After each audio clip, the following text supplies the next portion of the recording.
so afrema abankro na nana ya osafo omu twa yentum live e wo Facebook and na YouTube ese me nyina won e na aboabo no akamasi konso yachi ese me maame biama AKWAFO biamzi 1 emma na me chiame eti me no na wa ha free sa break osise no 9 ebebo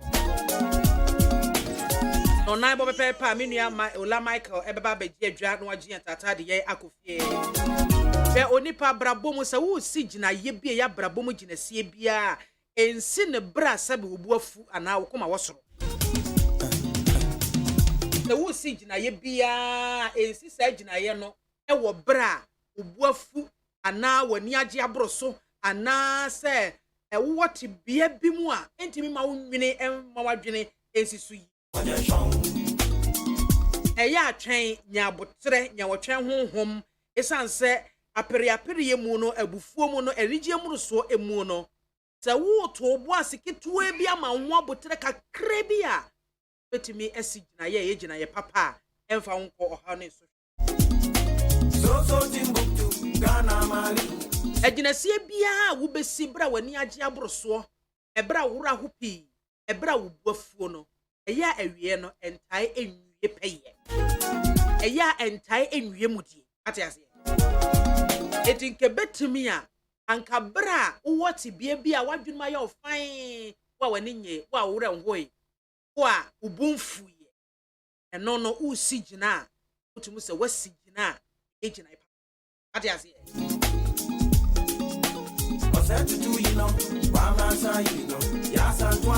ena bribia no usi gina eni wakumachi bebre ne ho yie adwene no madwene na enye adwuma odi wakumachi ye dia yew odi wakumachi bibia prawo enti usi gina ye bia ma adwene no emu nkama emfa akoma no ate ase ye anya brabomu no sɛ de panyi sɛ nsatea enye pɛ no saa na brabomu so woyɛ den obi besan ho woyɛ den nso besan obi ho wate ase ye enti nyese bia sɛbe obi esi ne dan bi na bia woni nipa kro ni nyina ya adwuma baako mogye pe baako obe no ato na sase no ahya ase si dan na kyese ka bi kura ba mesrew obo ase emma pressure bia ama wo so relax kra na yi wudie no maako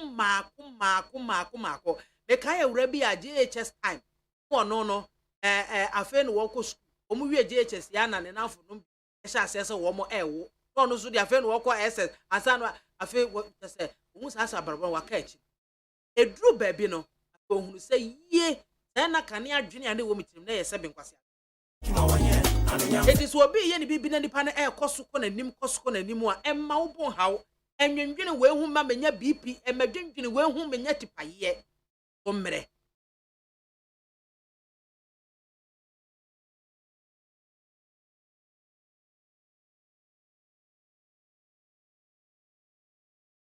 batu nyame so obodu hu anasa obe trust onyankopon anamontu obi a obetu no emu no obe trust nyankopon obenya hotoso ewo awurade emu obetutu anamon e de asiye ama ewie me ma special good afternoon so nkokra aso bi a ATM ewie eni bi a ehwe me ma special good afternoon awurade nyi wakoma so ade nyina ema why ewie the WhatsApp line no so ya activity 0503721744 0503721744 enchakese pa enko mamia me papa me wofa honorable boachi agiakon afi na ejeni mboaten na CPC na Dr. Christopher Ampedu the Samaritan man ewie mpanyufo yi bia mo bia chia mo pe afi so ya mami Juliet our women in aviation yeah baby I will be a member special good afternoon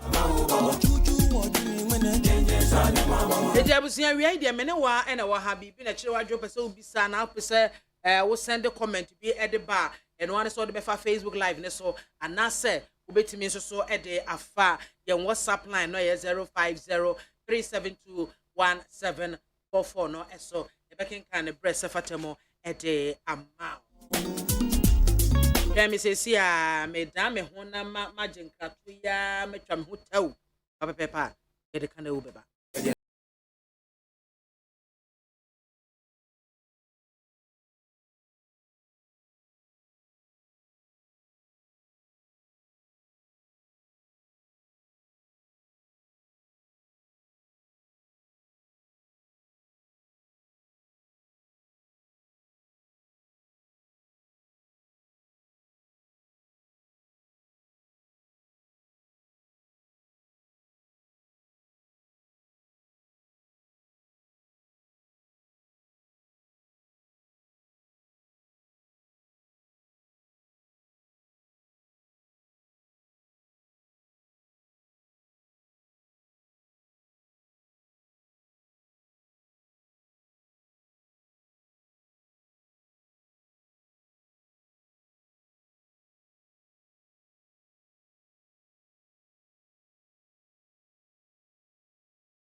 Fellow countrymen, my heart is heavy as I witness the damage which this clique of neo-colonialist conspirators are doing to our country. At the bidding of their overseas neo-colonialist masters, they are dismantling the work of 15 years.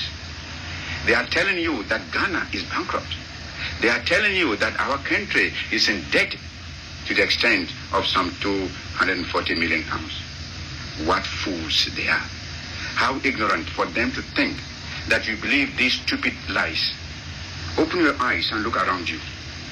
See for yourself. See the splendid new Tama Harbour. See the mighty water dam. See the fine roads which we have built under the leadership of the Convention People's Party and its government. See the schools, the colleges, and the universities. See the clinics, hospitals, health centers, and the facilities which we have created. See the factories which are already springing up. These are no debts. These are not debts. They are investment in our future as an independent nation. These are the physical guarantees of the bright new future which I have promised you and I have been working for. Together, we can put our Ghana firmly and squarely on its own feet. Together, we can create the things we need for ourselves instead of going cap in hand for charity handouts from foreign powers whose only wish is to exploit us and make us vassals to their interests. I know these are hard and trying days for you. I have never tried to conceal from you that real independence, that is to say economic independence, does not come without hard struggle and sacrifice. Unlike the cheats and deceivers, the liars and traitors who are now trying to lord it over you, I have never promised you any easy road. I have respected your good sense, your capacity for work, your pride in yourselves, and your sense of national dignity.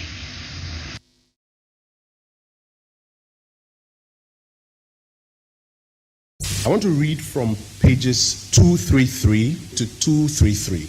And they talk about George's decision to enter politics and the battles and the advice that he ought not to enter politics. And it says from the last paragraph of page 223 says, when I decided to participate in active politics, someone who thought I was making a bad decision sent me what he called 10 reasons why politics was not good for me. To him, the things associated with active politics do not conform to my personality and my principles, and hence I should stay away from them. I reproduce his reasons just as he sent them to me. In politics, you must understand the following. 1, nobody has your interest. 2, everybody is chasing their interests. 3, dealing with politicians is like sleeping with tigers. You must always have your eyes wide open. 4, and this is one of my favorites. In any political equation, there's always someone being used. If you look around and you can't find that person, then it is you. 5, serving politicians is like a bandage on a wound. Once the wound is healed, your usefulness ends. 6, in politics, never will more than the bereaved. They will get the reward while you inherit their enemies. 7, in politics, in any event, if other interests conflict with your interests and you have to choose, always choose yours. Number 8, never cross oceans for politicians. You may drown. And it goes on and on. But then he concludes, and that is where the real lesson is. He says that as much as I understood the sentiments he raises in the above pointers, the question I ask myself is, if not me, then who? Whether we like it or not, democracy is what we have allocated to ourselves. We therefore need people to take an active interest in it. It is unfortunate that how some politicians have conducted themselves over the years has probably given credence to these sentiments expressed earlier. And George goes on to say that we need to change these sentiments. The people must have belief in the system of government because that is the only way true development can occur. I was motivated to contribute my part in making politics attractive to people like me, and indeed to all Ghanaians. And to the best of my ability, that is exactly what I've tried to do ever since I became part of frontline politics in Ghana. While contesting for the Utu Senya West Parliamentary seat, I prepared and shared my message with the voters, a copy of which is found in Appendix 1. I'm working hard to live by that message, hopefully with God on my side. The journey has not been easy, as I have stated. Nonetheless, I'm still soldiering on. I came into politics with my integrity intact, and I intend to keep it as such. The sad thing, though, is keeping your integrity is one of the most difficult things to do in Ghanaian politics. While I strive hard to serve and execute my duties with the best of intentions, some people would do it. Area was for neat 100.9 was so egua wuti no I brasso see de kana wu eba. Mwamani to yourself, Bernard Bia.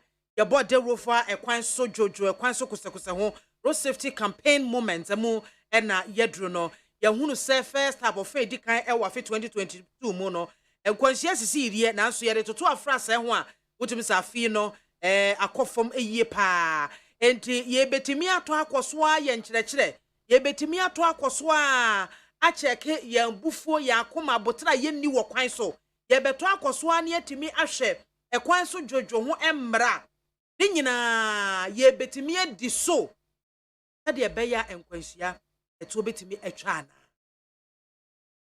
Na yenhwe yensa aka National Road Safety Authority omo penye on ne hwe communications so ewo ho rappel adusu jesi bia oba ene ye bebo enkomo na me kai say last week me be telephone lines na etomo emete for obo road safety for abaso pa na driver for binum so a wo ye o setie eso obo wonum abaso mesremo the station B8 yen ya wo ma bie no ho na wo mo 8 nkyerɛkyerɛ road safety for ede manual o send ya no send text message e dia ma me no ma bo wo mo abaso ko mu din abo wo mo abaso ai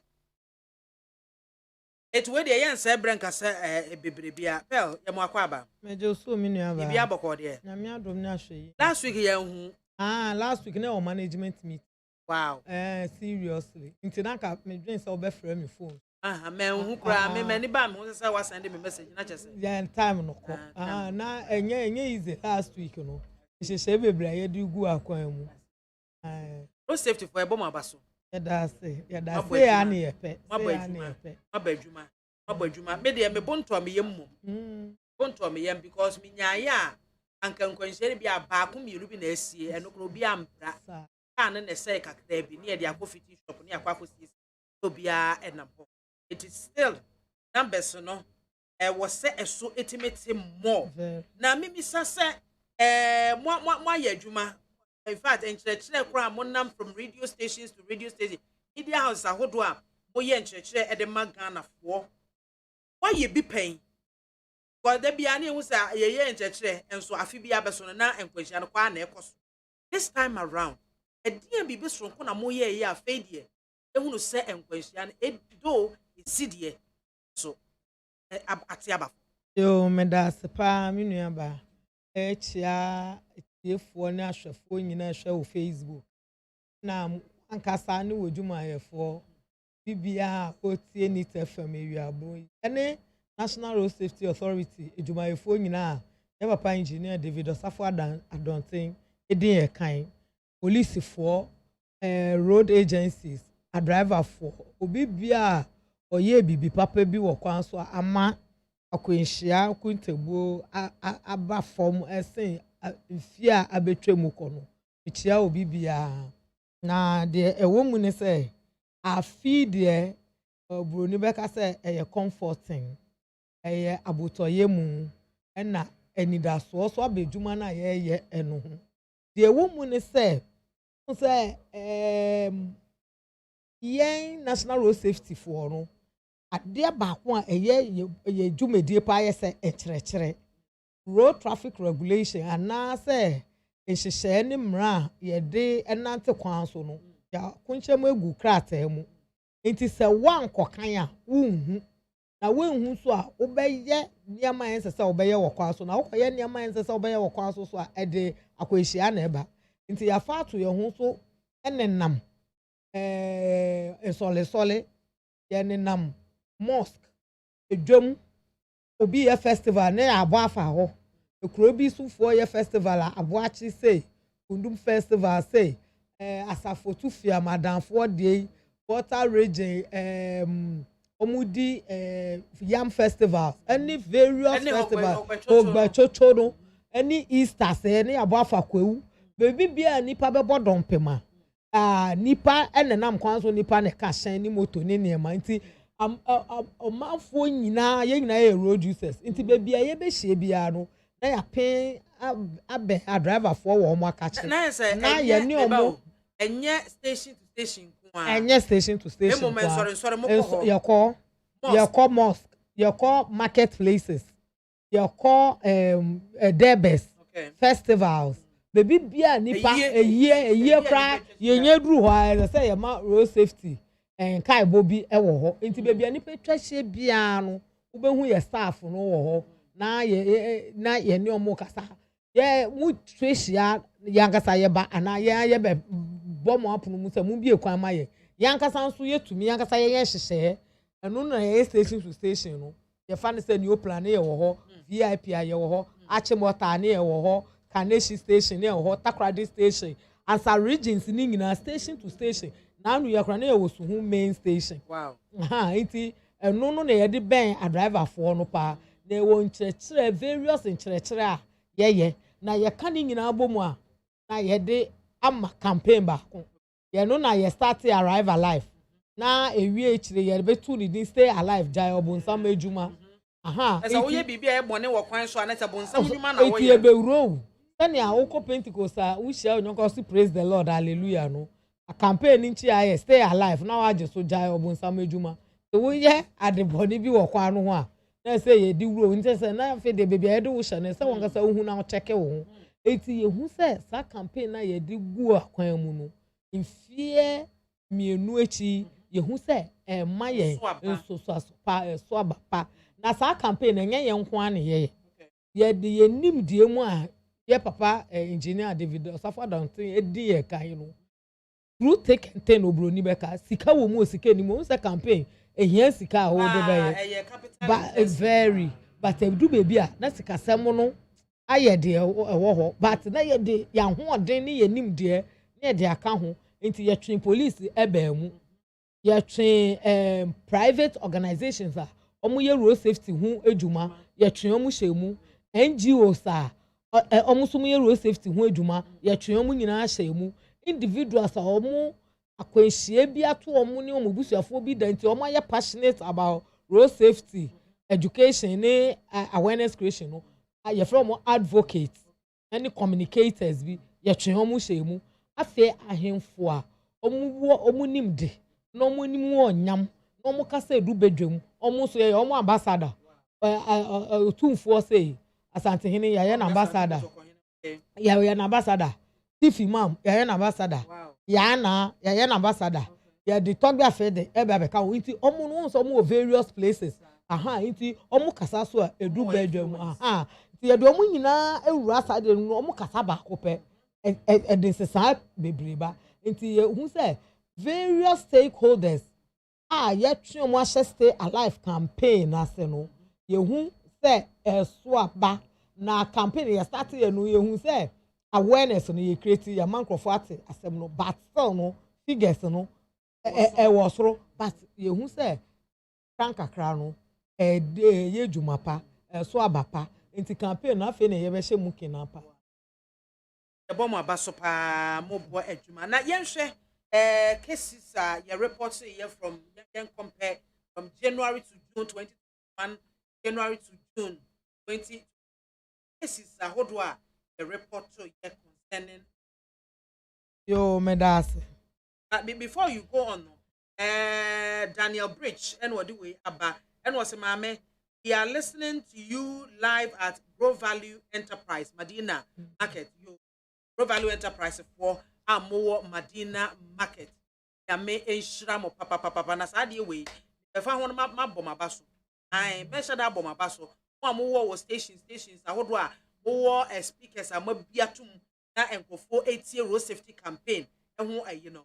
Ebehye ade bi na me de abomaba so na obi ahunu mo mo boa go safety campaign nyina odofo tu kwan na wansa ma ne ese nkwanhia wawu a enyen enkomo a ede nyina mfa ye ho tell to asoma Yo me course no me refi say media me bomaba so mo boy apaso yeso ye bomaba so esa say mo ambue mu punu amayen a ye ntumi ba me chance na me ka say sika wa ho sika ni ho campaign ese say course na campaign be very effective media amma wo kwan ma wa mbobbo o niam ho dewura and na che say wo de ahye ayesa wa so kane na wo de ahye punu asem obi enhu se ne ehrefa it's media all over the country wo ankasa wo te MAAME bi MAAME me say ma mbakra na ofrefre me wo say pel o ne me ko wo say pel me mpesa kwesi abesi akwesi adu isi dudu bra be kasa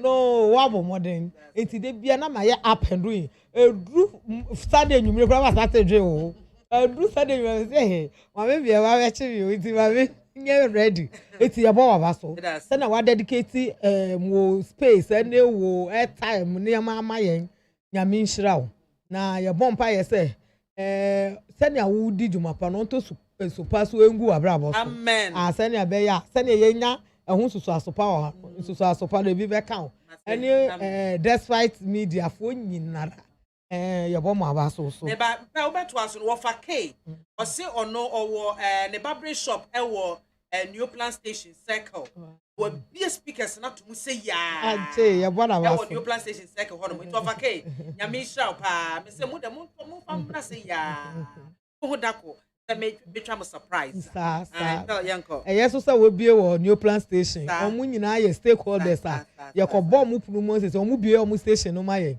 pass no do so cry say mu nko park wo baby road safety form be ye omu outreach education no answer mo aba ye bom mu so new plan station transport operators any unions locals penifoni nyina say na ye ba ho mo je ye fel so no ye bom aba so say reported cases no ye will be a friend indicators dano me ba mi cheche mu total reported cases ye were number of vehicles involved ye were ni nkrofo ayekun omo ana say omo afiri mu wa kwenhye mu ye were omo amu prepare na ye were omo aka bo omo wo kwan so omo ni indicators primary indicators ye de ye akuntebuo na afi ye de toto afi abetwa mu ho afi abetwa mu January to June by this time not cases reported akwehia dudu esi omanga nemu na 8,188 but afidie atiaba form 7,687 wow which is 501 kwana at every so usha percentage was about 6% about 6% ebinsi da ebesia indicators ni besia na ba akubi fa say nipa epra ba akubi de aka ni nyina wosoro nipa ewu ya na say bibi ba akubi be sesa no kra 0.BB%, but we there 6% was wrong. Vehicles involved cars do enya kweshia last year na 13,973. Afi 13,248. Na chese no so atia ba form over 700. Enti no ye dey radius 5% at every so. Profu ewu ye afi etwa mu sa mrekuro ye no 1,454. Na so afi ye 1,300. Na chese 154 and at every so and also over 10% decrease. Ye hu bi sa da. And Ankrofo prepare last year no ye 8,188. And this year no ye 7,999. 82% at every so. Pedestrian lockdown ye nipa omugina kwan ho anamu twa kwan mu na car abo wo no. Last year na 1,470. This year 1,356. That is 7% at every so. That is all the primary indicators are. Yeah, from CID, crash, injuries and death. No, na fi indicators na so tete ya. Ye need one increase. I say ye nya say area cost roba kumpo. Ye adebia. Ye ifie num eko nwotwe nu ye experience bi. Enya afie etwa mu pewu. Ebi si da be ye ifie num de ko nwotwe mu no. Ebi si da. De bia na ekosoro na say tenti na ekosoro ade ewo mu ni say cars adoso into automatically no say afie etwa mu na ka be ka ho a say emienu na nya afie etwa mu a sa dodo na san be ka ho a ebe double to enan san be ka ho a ebe double to nsia enu nti na de bia na ekosoro no instead of as I say ebe gina ho na say so beti nti say ye de hihye bi gu ho na ka no ekosoro na so eso timu mu a echese ye dwumaden na echese ye nyina ye boy ho moden echere se enye nipa ba ko eye National Road Safety Authority na ye lead agency no but ye hu se obi ade no ho agim se ye kasa na police for anya wo ndwuma police for ye wo ndwuma na drivers se o ene police ni henti ma mi tu mi katentem na media so ankasa ambo ye na nkrofo amfa ho na government so amfa sika wuremu na pedestrians so ko gina kwan fifi ye boss wa be na we ante anya ka na bebo ni nyina ne ye kan motor for so ye de ye pe contemporary antamunti emirika na ye betwa traffic light na omo so omo koso accident e be kosoro but obia ye na sede obia de no hu gimu ni sana enu na ye hu result no say e kofo enti na ye stay alive campaign no ye de obia ewremu motor for kra ye de omo ewremu ye wo motor for a ya form so omo na omo ekuekuo na omo wo no omo so omo so na jai obonsam adwuma no yetumi ko boa omo ano na ye kase wi a na ye nyina ye stay alive o jai obonsam adwuma no te na obi aka che ni nyonko ufa red light a wo ye obonsam adwuma wa she helmet a wo ye obonsam adwuma ofa nkrofo nan a wo ye obonsam adwuma esa ade bia be ye no be nkwa beto asani asani mu bia wo kwan so no obonsam adwuma na wo promote ko obonsam james wo ye obonsam adwuma esa say ade nte say wo ye obonsam adwuma no say akwanhia ni si na nipa wu na nipa pra ye de ko hya bonsam enti say obonsam na edi dwuma bi di ku yen a onam nipa so na enti ade na wo ye de sign be ba no ye obonsam adwuma no enti jai sa wo jai a de ye de shabonsam na emeba na ye de ashabonsam abusuafo ni 100.9 na waso egu a otie no road safety campaign road safety ho komobo ene nkyerɛkyerɛ na ye de every need ha say ye de ebrewo na pel memra ye hwɛ cars ahodo moto ne ekeka ka ho private commercial enchicheche musa na ye hwɛ comparing them from to 2021 and 2020 na ye hunu cars dodo enya nkwanhia commercial no ene private asana okada for omo so abam ye sure say subsequent ones no they say enye commercial private motorcycle nko a yesi bibi de pragia yesi bibi de hwan omo so ababeka ho it is afọ no so mo factor wo mo omo ka motor for no omo ka motor for no enti ye ka motor a pragia okada eni motor na nkasa ekita no Even bicycle cracker motor for. Oh, okay. Any no so I FM na ye hunu January 2020. Enti ye hwe cars dodo a afi etwa mu omunya akwanhia commercial na 4,948. No ye 2021. Eno no ye 2021. Okay. Na 2022 no ye 4,619. Eche so omuso ehwan kakra over 6% reduction. Tanso na wo hwe private a commercial na me boy no. Wo hwe private a afi etwa mu no omu wo 5 omu contribute to akwehia 5,868 myself for no and afi omu ye 5,862 enti omu so omu nya 0.1%.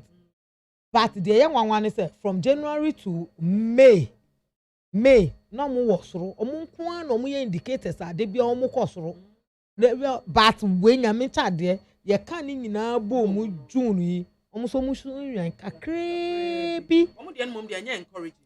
Omu de no ama ye nya decrease but eye insignificant kra but wo sha wo compare omu ni commercial afi bia no omu wo soro sen commercial cars no eno ni say one private vehicles so na adoso one omu adoso say commercial then me talk a me nua bi to ye nyina ye cars no wo fie ba ko mu no adoso ba wan so fie ba ko no nipa ba ko pe na be wo commercial bus na trotro na say bibista omu doso sen two adenti a sai kuokuo mienu difference no wo mu say commercial vehicle drivers no omu wo unions omu wo data iti ye juma no ye di data na ye juma enti ye nya omu in a unionized form and say omu wekuo ena omu wo anodafo so omu anu enti ye tumi from anu omu odida omu anu ye ni omu ehia na ye tu omu fo ni omu directive say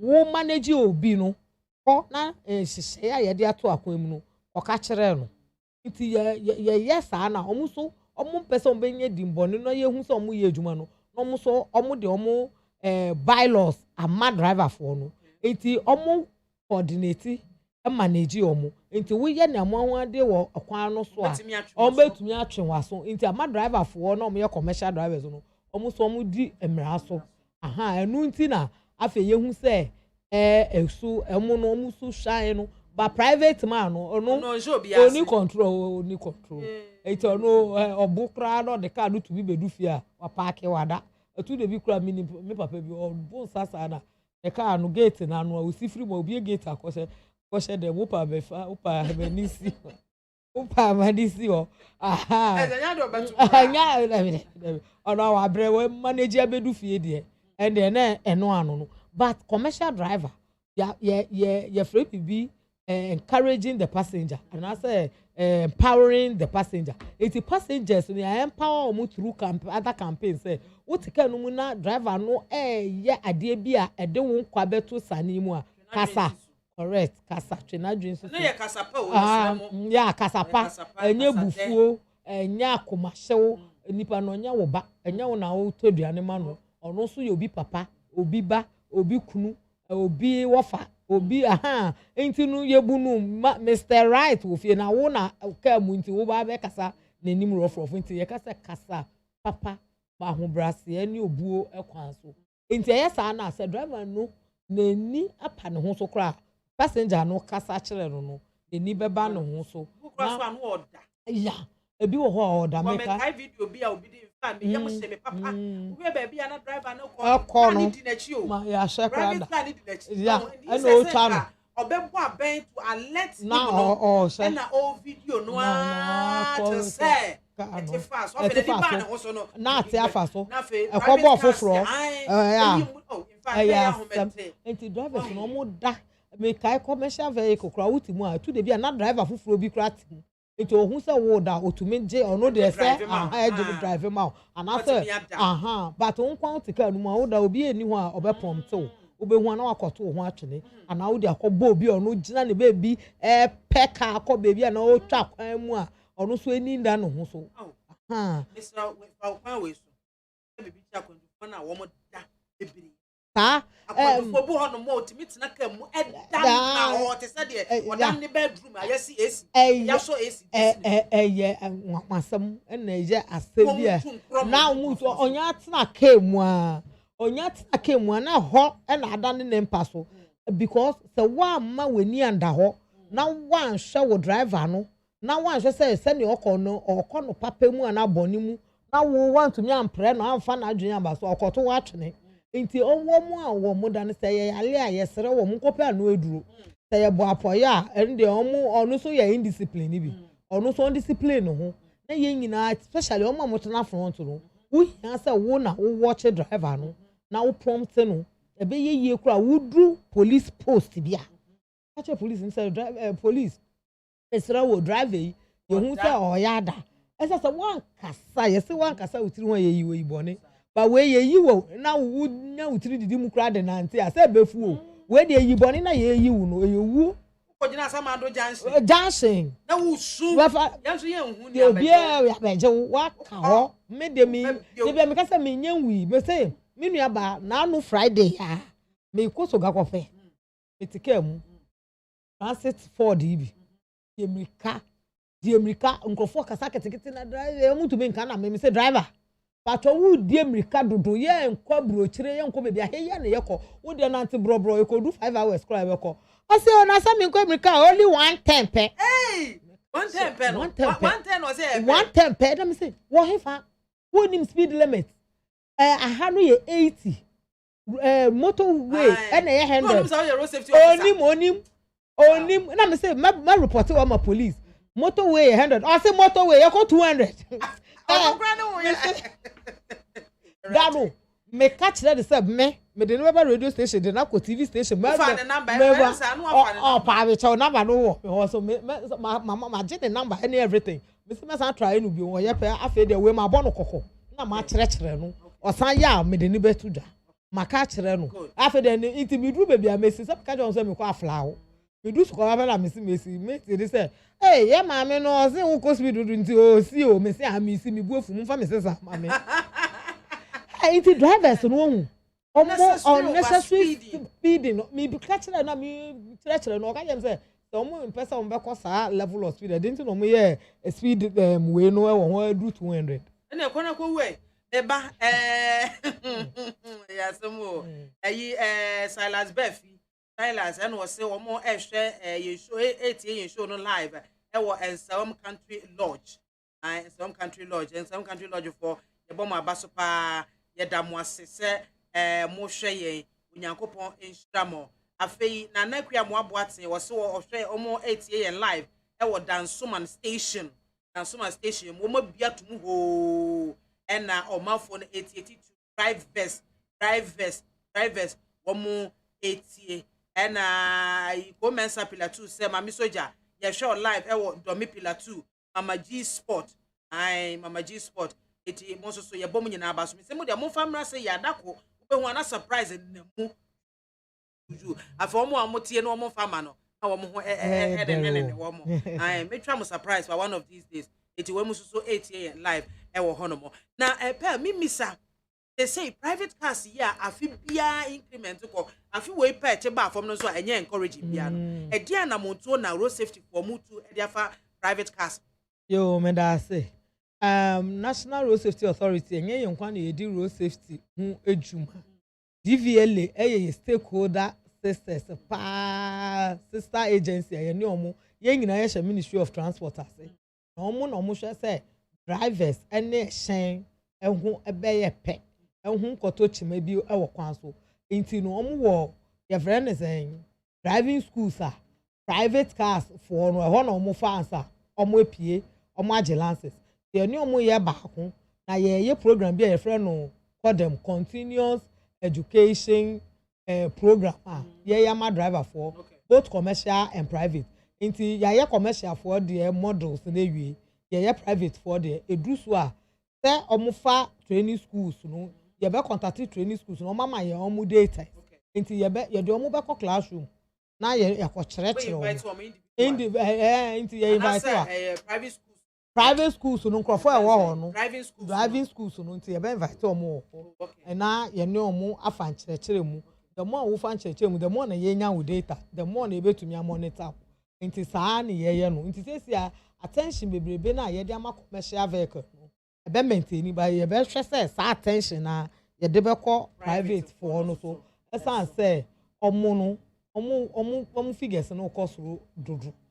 Secondly, commercial vehicles they yin to me ja ye ni aye dey show omo no esan say omo no ni akwehia ba kwusi a krofo abewu no aha ye ho private dey ebo ho 9 na ye commercial ba ko say ho no obi to me 5 to bear 40 30 ene niema we dey wa fa ye num anasa ono ho anatim but we dey obi etua o ka say fa no koduru jojo fa no ko si ni fie ubehu na wo wadie bi a wanye ne yie nti na wo kokunu nti no omo de ye ni wo mo so pa na ye ne omo na ye the private account na make can be proportions no so no anase categories of vehicle no motor so afi etwa emu no ye nya 3157 but afi ye nya 2767 12.3% into motor for a bon sema. Okada for. Me said that who omo bebre sa. And as o ma ya hwe years so because emu ho no omo wu pa. Winning the AC. Stay alive campaign na ye the police ewure mu no. Police so pay omo enforcement strategies. Into omo de your friend is a project bi by your friend Operation Parry and Operation Pie. That work I. Police action against rider indiscipline and police invisible eye mu the cameras ahyehyehye car mu any motor mu they wo motor no tracy tracking okada for no motor for we okada we your dispatch we your private we your track we your discipline pe you be no almost start and there ye eni gisem any anwoho asem no say police no omo ba first no omo nche eno no ye de bokoko ne ya ma wasanin bond wow na wudi ene ubi bia ewo mo enti wo san ye de to so mienu na ho enti enya ye sa no mo afro mu nyina omo ya cheche omo nyina ne ya ma omo ncherechere enti omo aye careful council na say si ano omo ewo associations niti omo ben as part of the stay alive for police so omo ye omo enforcement no omo ben motor riders no mpanifo no omo reliable say motor riders so I was omo wo ye wo commercial for omo association private for no private no na ye ne onyere mo ye ne BVL any driving school so no ebe ye baako na yeah because we sha say na we mu association ye tumi eboabo omo anu ni omo kasa won say we no take off from pa na omo de ne de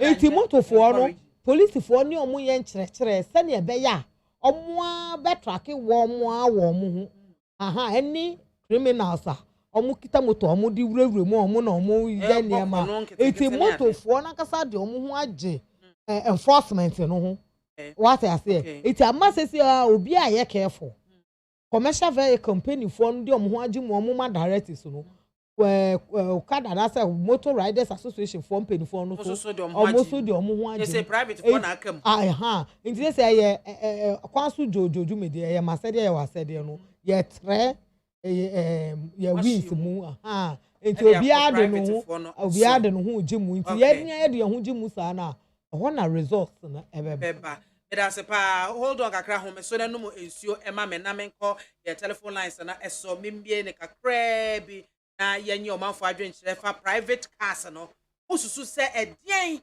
ɛna National Road Safety Authority wɔn nyɛ private cars because they say wɔn ni under any management obi a ɛbɔ ne bra wɔn de mu saa eti ne obi apɛ ɛna wɔyɛ ɛdeɛn na wɔn ankasa osusu sɛ National Road Safety Authority wɔn betumi ayɛ ɛde aboa private cars na wɔn so yɛ aboa wɔn ano wɔn ade kuo baako ano wɔn ayi mpanyinfoɔ to manage them. Na say bia road safety airpe enchechire bi aya ya hunu say aha e na wokọ a obenya private cars association na no omo edisa enkomo it is 0302243540 hello Hello. Good afternoon. Good afternoon, Ma'am BIAMAH. Pacho di ni baby afrefi. Welcome to BIAMAH of AKWAFO, New Press Station Circle. Okay, yetio. Mame mo abaso. Ewe juma pa madam so ho no chichire manya minchira no.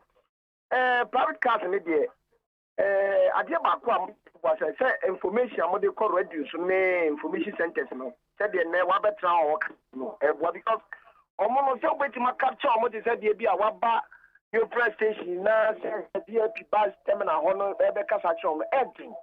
Nti no answer information be call radio so eno be ba. Na me ba na ho ka and now watch him. About Obi was station here. Yeah, what driver from Boko. But do you know say try you 10. And then now double for them, you don't know. About say we nipa one now one day, crown a asem. But we bet my driver from Boko to a car. Obi do you road one was at 10. Nipa no was at the passengers in a Boko. Was up, but just say, oh, who's that after? The one tolo. I will make some. That's and that time was all that. It's a local. And I'm about the Bacoso, my is be a bus in a Ben stations, you know. And no safety, Papa, moment police for the abandoning as Mama Yard in the moon, every 1 mile, and some are not a station because most of drivers are protecting realness and how. It has sippy of a cake. It has say of a cake, it has a. Hello, good afternoon. Yeah, Ejam. Pacho di ni baby afrefi. You fit me coffee center. Yo, of a cake be it yo. Yo, ma that na mo ka private car there. You be almost private car me that shit. See, ma mi I can get food at the same. Brother, 4 years. What cost school? Now, break your book. But you know, almost that picture.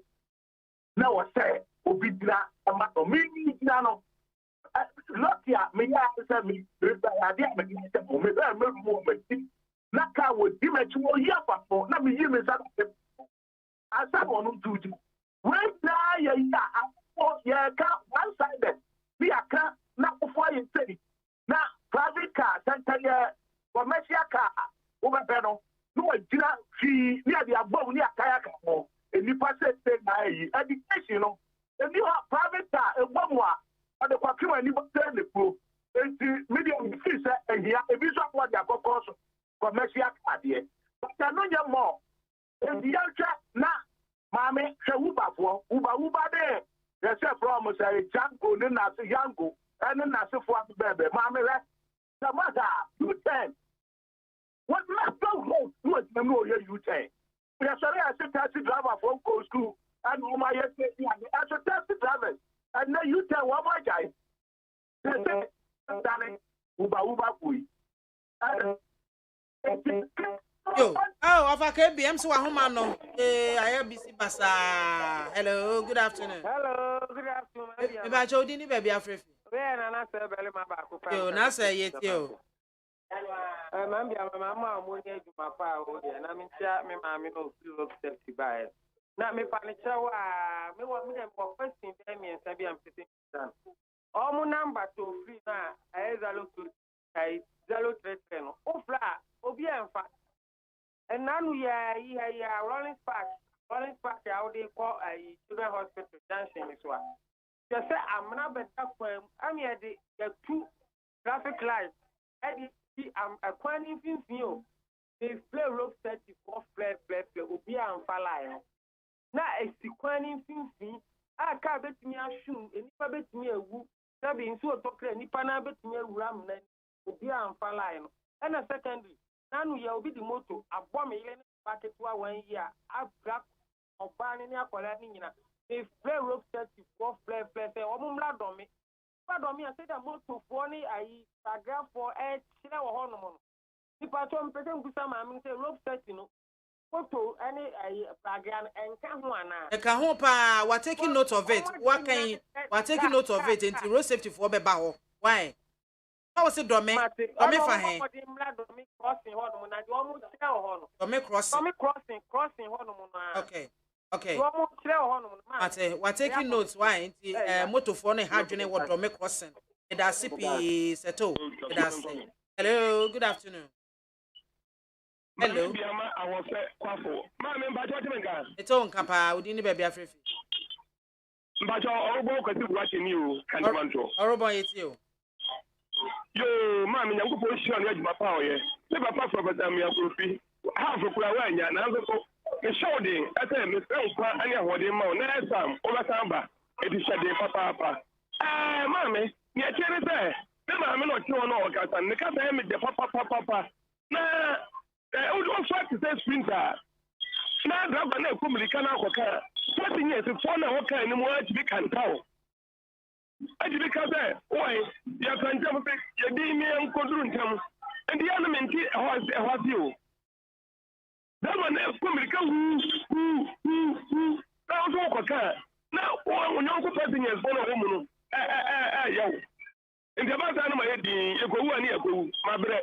Ana last one. Last me call you na me fa ka onko kwa me bakra na me ba na ka last one ana je me ko front de nka me say na me ko front wa ba la bi o bro kwa na jo e ba unu this sprinter de on publica oyika we no ko shentem oyika we no ko shentem long week bi di anim ana me so no me tika mu a ana me stress de ko ya bi ndi me na me I want someone to say, that way the fee, and I'm say, me give me to Daddy. I want that one go break. Say that one as our that. And I said, that one before the Dava, I know you sound. Now, me qua and ya, and the threat especially moment front no one na no read it no ma preno sa me money na go pon adwa enu tia ne ma me da se enu tia ne ma obi tina driver nchen e wo front wontina front driver nchen se wo koda ko nwan kro mo di uti akoto driver so obetimi da diniti eto driver so aden iwani kakra ena sabe se wote trotoma na wote ebia long distance vehicle mu fi ha no mu kokuma se na driver na normal speed papa driver me no na kasa no wo ko normal speed wotumu sese ko ba se bibi siputu pra obetimi atia brake age nkofo a wo ka no mu enkwa entie ne o passenger ni bi oto wachi emfi no kra ne ya wo ko na atum se ye normal speed no ono sa na mom se wo ko over speed na passenger ne twa adwen si so dia eta wo ye ale wo ho ma me ase. Hello, good afternoon. BIAMAH. Yejo ni apenye na mpacho mpome. Nyame adom na so e. Erade adom boko pacho etio. Baby na na je ne mbo atin obi a metia no. Me about BIAMAH di kan me bo abasa. Me ya nti na metie we ya efutu a oba program a wodi 2 years. Accident a okay before crash me the accident bo. Because na driver ni no bi aka bibi na ne bo afu. Afi ko 2 passengers na na ma district ekoma about time ni abanura me reho ya bunu ahafu wanchi akora wa pon school a all cross kwan na boking na faso trucks na yese ayam no enso western north enso car abo kunu esra about time enne uhye ashama ne temaha ni aba ubehwe nkwala nkete a yejai won a wo mo atwaka akwemu akọ school na ne bisa se ye nya wiase sika ina na ye nkwala na ye de won abe wiase no se ye ntumi ambo wo mo ho ban a ne mfa so oba ne yebenya if me traba time any drivers so omudu kromu a ya omuntu wo mo bo na enemi ni aba yi wo ho me mani nkra they say wo mo your authority they say motorway no you turn say wo so no ade ya me ya obehwe na panimu a wache suit abo tie na oka you turn the accident but the bia obeka ya some years back the Lawrence former president they na chama na mo nyame nko aka papa ni wi because of you turn wo motorway so nti mo nhwe na mo nyama yen ma be sre no me da sipi onu apenye Evans no hello good afternoon. Hi. Ajo udini baby afref. BIAMAH AKWAFO. Yes. Russia wa nini o? Russia wa bukumi o. Empom ya de. Ya kupo andaroma. Oh, Russia wa ja radio ni tie ne dum no. Na mete won ka yie pa yenko. Yo, me da se wa ma mi akonya se mi kire ma dun kakra. Na mi pese mi bisa se yango ana bakunu wubanu omu ka transport companies wo Ghana ho ana mi bisa asem keke na mu yi ma no. Me ba cho mo ka ho pa. Omu ka ho kwa. Ai omo ye commercial vehicles. Na who register who car sell person who fire commercial vehicle no other than normal plate no who yellow color because Ghana say commercial car the indication no yellow onu na be say what you say we a commercial car from 1997 onu mu Ghana mlanu enwu kire say the private car be commercial purpose because Ubeka commercial car Ubeka drive private 2 years and son Ubeka commercial no no po encoche obi apen na no aduane adi sa Ubeka drivers no omo ye stop on papa so ya dia otunufo a ompini ebi mo sa mo tra approach 30 years and to mo bagana and to mo drive Uber and to mo kita international license and to me say ma me otra onu say ebi amla no onim but me I've been into the commercial driving for about 25 years and the offer mo kasa said do mo driving and yes authority no so me against omo kunipa wow kita phone o speed who phone so any question or the baba the bramu na tia na ko so to petrol after that driver is piamonko no ni papa also pentem ya o nkan ba ka say amanyaba Yo me da sipi Russia we nko ade e ma patronize Uber service any boat a patronize one service for over 2 or 3 years.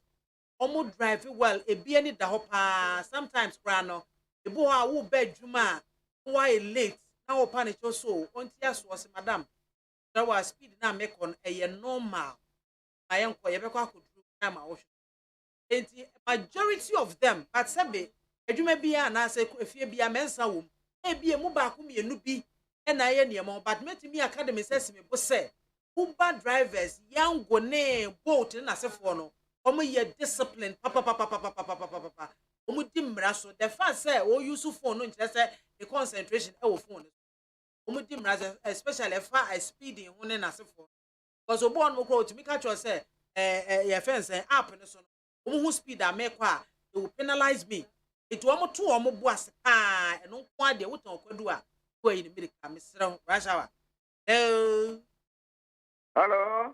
good afternoon afternoon Bachodi ni baby Africa on top of the good spirit in the bewu again money make a zebra from Goberia yetio I'm chairman of Ejako Energy Minister Mami wo mo gbo adwuma na me busa se same agency station bebrebe o enka ngwa no mo ya adwuma na na se wo mu tri same agency ni nyina adwuma no so omuchi unse wo ma chicheche omu region bia ye wo safety 24 ho region district bia ye wo safety 24 ho enti eno ane se ye jai itinerary ni agum ese this week etu anamo we enti obi afa na chese wo mo konye omo e won kra ne ko ayo kumase na sefo mo eni omo bo adwuma nyame chirom na amen bia abanye bo awo mo se abanye adwuma okay ani ya me kwaji na tosu biem ya me kwajo pa dia nka me mo me dia ka me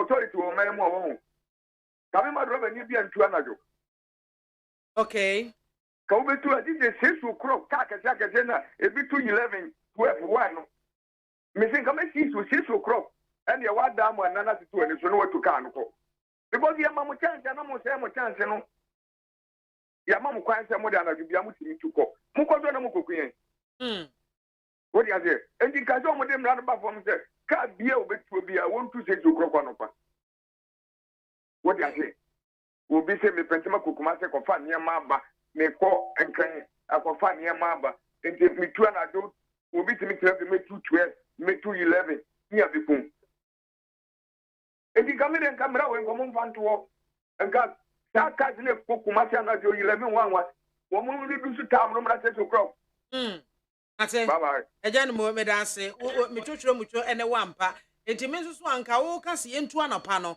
na anka me nso me de mra bi aba be bata ho se asa akese bokina cars ne articulator cars ne ekeka ka ho nyina no ya ye omo nko akwan e de amo omo enti ne yan ba bi enketo ane nam no VIP nom ne bokina cars ne ekeka no omo so omo na mo fa ba bi enketo no e fa ni no so kura betimi aboa pa because Ghana ye wasase di ye wo bi pa we ye ka se ye ya ye betimi an easy bra hello good afternoon bajo di ni baby afre good afternoon your friend Mr. Titume ka se free not take yo I just to it you no suggestion is very good because meaning say in the 90s you free Abidjan ekoya amusukura kasa kese no o mokwai ka kitwe bia nhia omo na omo kwanton nti you say agena ode ba no pa na on the issue of the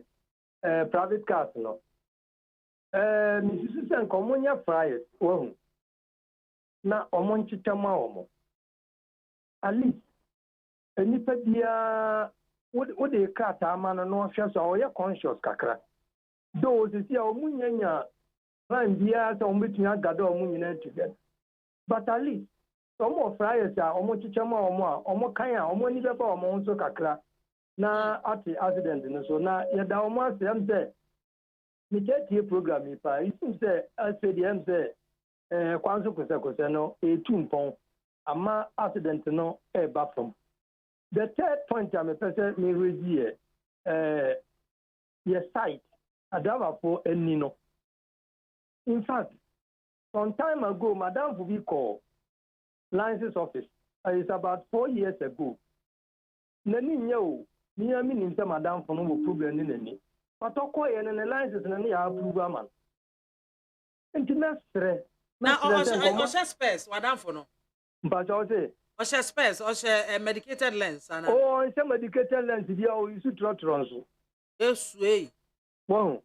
Intime pa o mo chew. Me pa mo chonka mo ya authority nka from time to time mo call mo station no mo ni da ba mo check o mo ni anka sama me kan wo behu nsemo e be pie o ayi e de say station ho o krepa sama wo kan me ni wachi na me say e DVL fo na wo so mo hwe sa de no ifa nipa no baba ba gine license no e say wo check in because me kan say me wo secondary school na me call Asankragwa secondary school the bankran ha excursion any say a driver ne say the license no okono akọ renew e wo DVL for see ni form ama na mfa ka na am paso am omu si nani nti omu ma na mfa ye nante because ahwe ya na yakwa konya problem e wo kwan so ampa ye call a second driver e ma ne bai ansa akoye se adwuma no mate ene na health screening bebem ye da sipi ye da se hello. Good afternoon. Hello. Kacho udini baby Africa. Hey. Hello. Adaroma, do mu radio no maye yo why na ubu yaso. Mami BIAMAH. Papa. We da kapro na me peke sana kola bi titi me kirewa. Afra. Pacho fra me gaskiya. Da na bom na nsa favim ko. Yo, ene favim bo wuram. Yo, Mami BIAMAH. Tembia wusia na di bai. Yana eye pa na adofo na yaso din. Adofo yaso di papa. Na de tosmiru kra mesa kan wi me ba adofo de nze. Me so omo ko David school for na omo check of ka kan. Ka ban fa bidin to omo so se ya ba no nya 70 years 80 years ya mama ncho David. Sha swan ge ya mo David school ho. Me si o pie o mama ni tie no abrewa be ne ho wo so no hespel na jejejeje na mi sopo na ze masa. Aju na mo ye no. Mama ya mo chere ka twedi e ba boa mo. Ife mo disika mo pa je din na mo sa na. Mo ni mama ni si fom. Na mo fa kan ko si no na mama ni nyu bia e chere ka twi. Ko so mama yo say o hu ka twi pe. Husband no ba cross o. E je ni mo mama ni kaka. Ka si ko ku tempra no o wo so tete.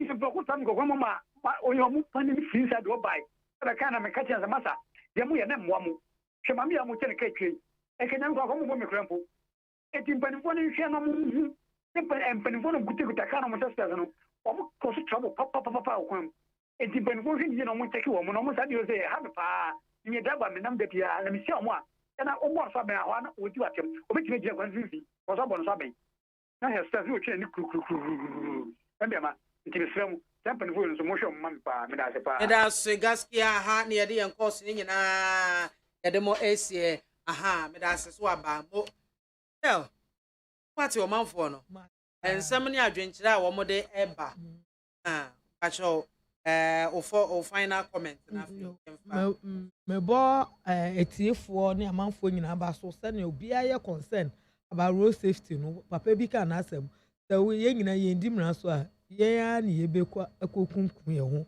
enti me final comment na say do me crossing indiscriminate motor riding no e ba ma ye regional office for alcohol ani omo akokasa ne ahwe ne ni police for aye ba ko ne ahwe senia ye be ya omo bedi mra so asem eti awa ne se senia akwanhia nkutebuo ekofom ye nsa akwanhia ekofom no yembe pese driver ni bi motor rider bi commercial na private vehicle bi ebe sorry na wa say no na obi sa asem bi ka motor bicycle ye ka motor akasa ye ka bicycles ye ka even truck aye twitwi truck aye de yensa wheelbarrow so no ye ka tricycles ye track ya ni nyina bomu ene ye motor no ite wo so motor akasa omu wo over 2,700 no motor nankasa ya over 2,700 na aka no praga bicycle na de keka ho no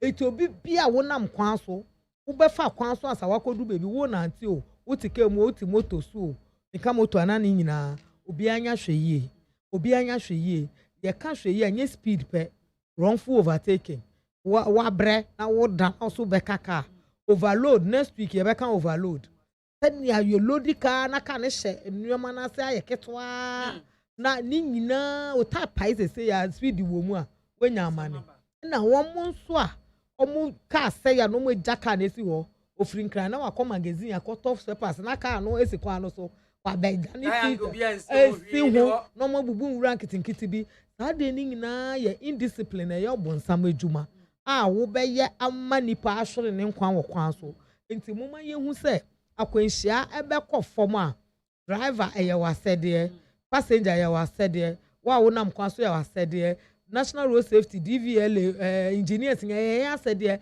aban so eye wasede se wudi sike road safety mu management mu na kwan niam access endra na ye ma urban roads for krata bi se obeka ya ndro mu chief director no frɛ se enye se adwuma no mo pese on beye traffic no traffic light no sika ebeba o mo de be siesie no eno na ya asam no nti ye nyina ye hu se ya anye ya famu die bebi aye wo na akwanhia no enkofom ye nyina ye nya ya famu die na akwanhia no so ente enkofom eda sipi ye MAAME pel do see how you're in charge of the communications department National Road Safety Authority and sakano and abonko mo hwehwehwam ayen chechire pi ne dama eminim se obia wutie bia a wo fa kwan so bia wafa waje wo chefa ewo na kwasi amwani no osema BIAMAH enjoy program no live was amankese ai na GH Danisco no say o hweyen anaso o yen live every Danisco fashion whatever committee 18 Cambodia taxi rank on mo Mystic Wonder ono so say o hweyen live every ensawam adwaji oben ahemfie no ahemfie ho no mo ho eno no so hweyen live ede every away Canada Silas Beth you know free country lodge no and to be a baby am hweyen free bia mo de mo nto aso me compile names na me compile list no adomo a bom abaso surprise na me de be mamo e manti na waso ba na ha neat 100.9 e try hotel Why do you think these traitors, these agents and lackeys of colonialism and of international intrigue to destroy the independence of Ghana, chose this moment to perform their dastardly act? I will tell you, less than 1 month before they struck to destroy all our hard work, we had inaugurated the first electricity from the Volta Dam. Only 3 days before this treachery, we had signed a new agreement to irrigate the mighty Accra Plains. At last, we were on the threshold of a great new victory. We had in 1957 won our political independence after years of struggle. Now in 1966, we were at the threshold of winning our economic independence. The same people who tried to sabotage our winning of political independence 9 years ago have now struck to sabotage our economic independence and are systematically dismantling our socialist gains and achievement. Before the traitors and the rebellious National Liberation Council tried to usurp power during my absence from Ghana, Ghana was a haven to which the oppressed from all parts of Africa could come to carry on their struggle. It was a haven for freedom fighters, for independence and against colonialism. The name of Ghana was revered all over the African continent as a staunch friend of the oppressed. African brothers from South Africa, from Rhodesia, from Mozambique and Angola, from the so-called Portuguese Guinea and the Cape Verde Islands and other oppressed colonial areas were given hospitality amongst us. Do you think that this is something of which we needed to be ashamed? Not at all. On the contrary, it was something of which we should be justly proud. Haven't we proclaimed that the independence of Ghana is meaningless until it is linked up with the total liberation of Africa? Now, hundreds of these brave freedom fighters who came to our country trusting us to look after them and help them in their struggle against colonial oppression, and believing as we do that Africa and the struggle for freedom is indivisible. These brave men and women have been sent back, bag and baggage, by this traitorous clique to the countries from which they had fled to seek refuge, inspiration, and protection in Ghana. Countrymen, a new phase of the African Revolution has been reached. This revolution must overcome and triumph over imperialism, racialism, and neocolonialism. It must finally usher in the total emancipation and the political unification of our continent. Africa must be free. Africa must be united. I catch it say journalists bia over accusing bia because of evidence bia no or corrupt because he knows what I'm talking about.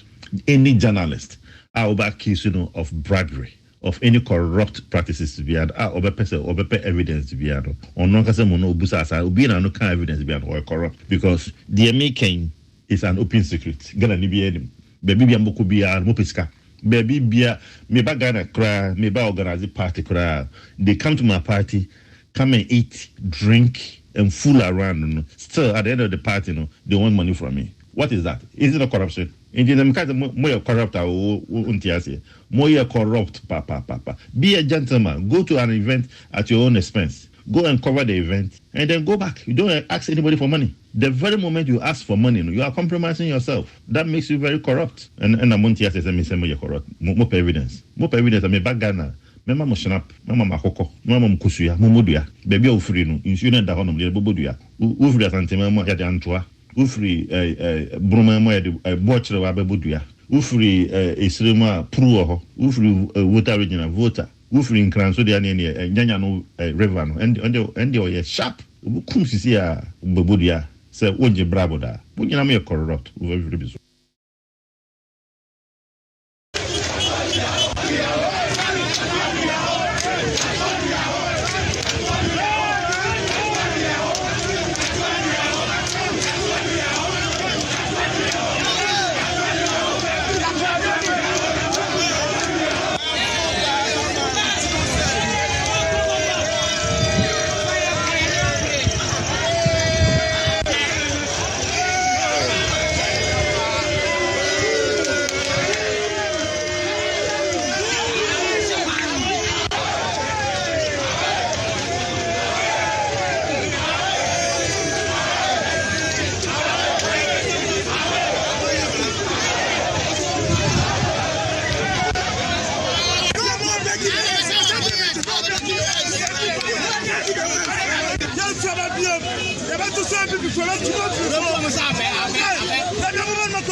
Yeah, now more because I say share journalists here and I say share abai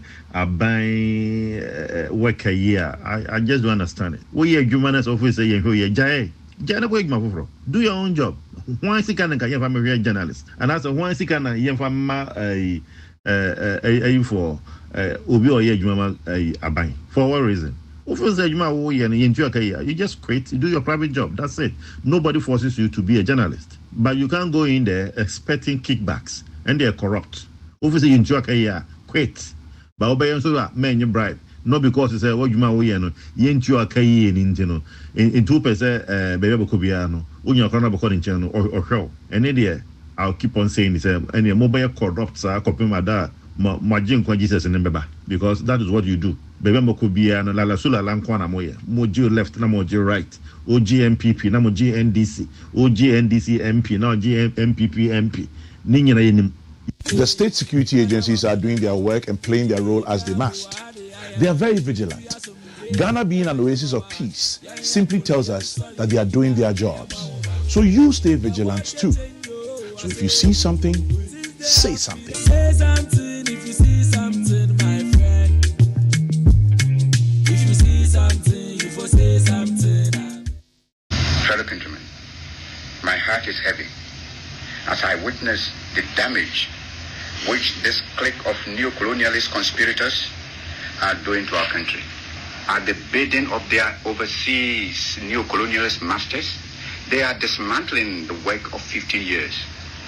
They are telling you that Ghana is bankrupt. They are telling you that our country is in debt to the extent of some 240 million pounds. What fools they are. How ignorant for them to think that you believe these stupid lies. Open your eyes and look around you. See for yourself. See the splendid new Tama Harbor. See the mighty water dam. See the fine roads which we have built under the leadership of the Convention People's Party and its government. See the schools, the colleges, and the universities. See the clinics, hospitals, health centers, and the facilities which we have created. See the factories which are already springing up. These are no debts. These are not debts.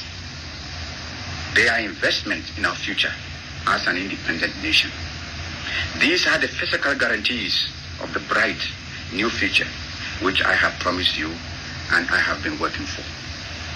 Together, we can put our Ghana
The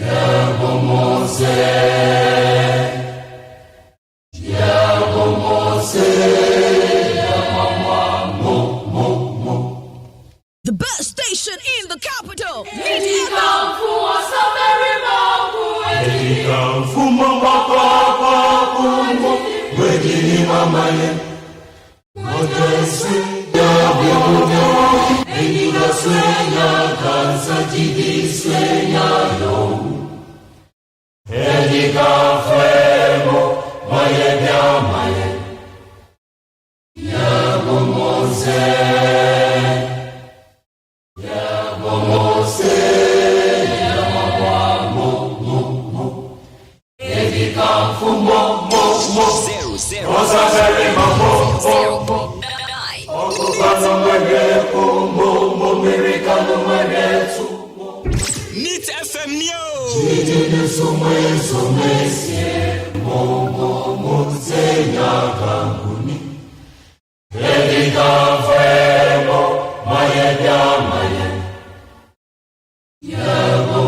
The best station in the capital. Neat FM.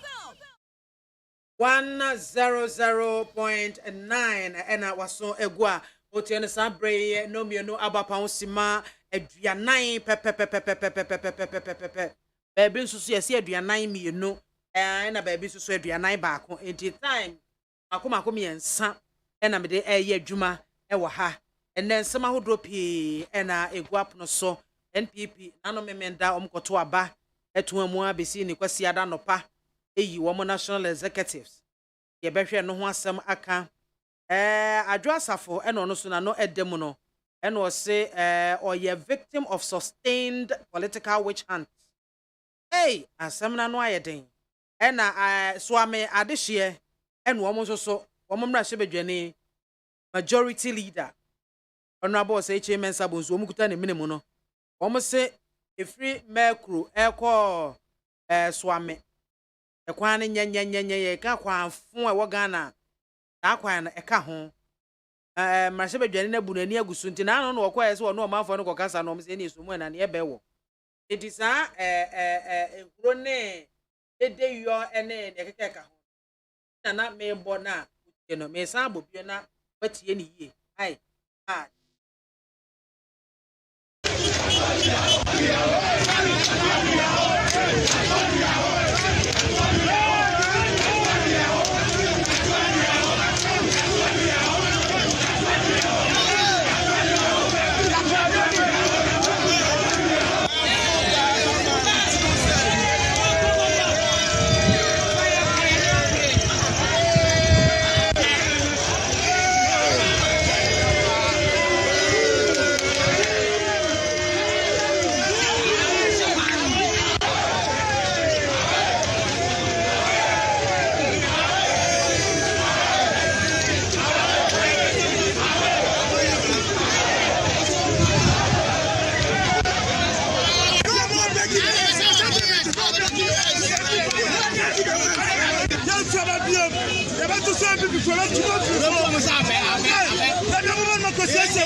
I was there for way one man adehye I one more SS one more edim puntu nyuma hokom ache papa eti afidie omo emra hye bedwane no onfa no ana onya no ahogo no so kra eti womo na ate se womo eye dede e wo hosa no ena nsem bebre ena yeba bedi ho enkomo na nyame adom o Sylvester Sapon Soprano e wa ha ena fe so me wo Ernest Adade e kan NPP communications team no ho ena Sylvester Soprano so CPP director of communications ono so e wa ha me mpanyimfo emamo akwa baso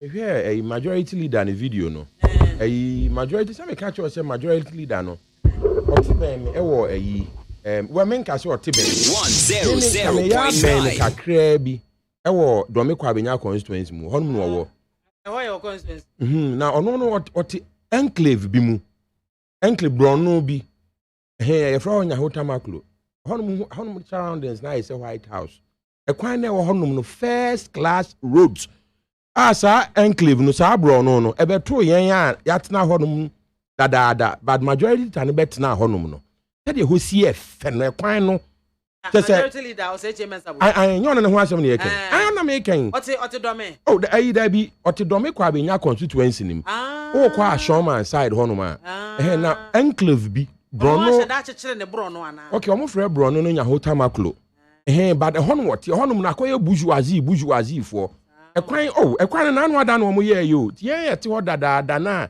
ye tim futrum ya tena futrum dadaada no omo be san ye ho na o mai ekwan no I separate so kama pa tuntum eno my ye lines white smooth pa na hono wote na ayi macro swami no se kumase na niem me kra me ma mete ayi konom ani sa kwan no so se me cooking tampo ayi farmer ho na me nam eti last time be 2 months ago or so me free kintampo ba no junction bi a macro ho branch the new site honum no me three ani ovan driver bi ode nsa point left e kwan no se de na asi yiri esio a se leg bosontwe enya easy ho ba nya se bi am ha mani na se nsu yire de mo awani tua se bi a nsuo to a enyi da korara fi nsuo to e ho yiri oh but the honum de na ye hron na se me honum na me sa kwan no so me nipa kwa me siboro kwa me da kwa ne honum na otie ti me start call macro enye ne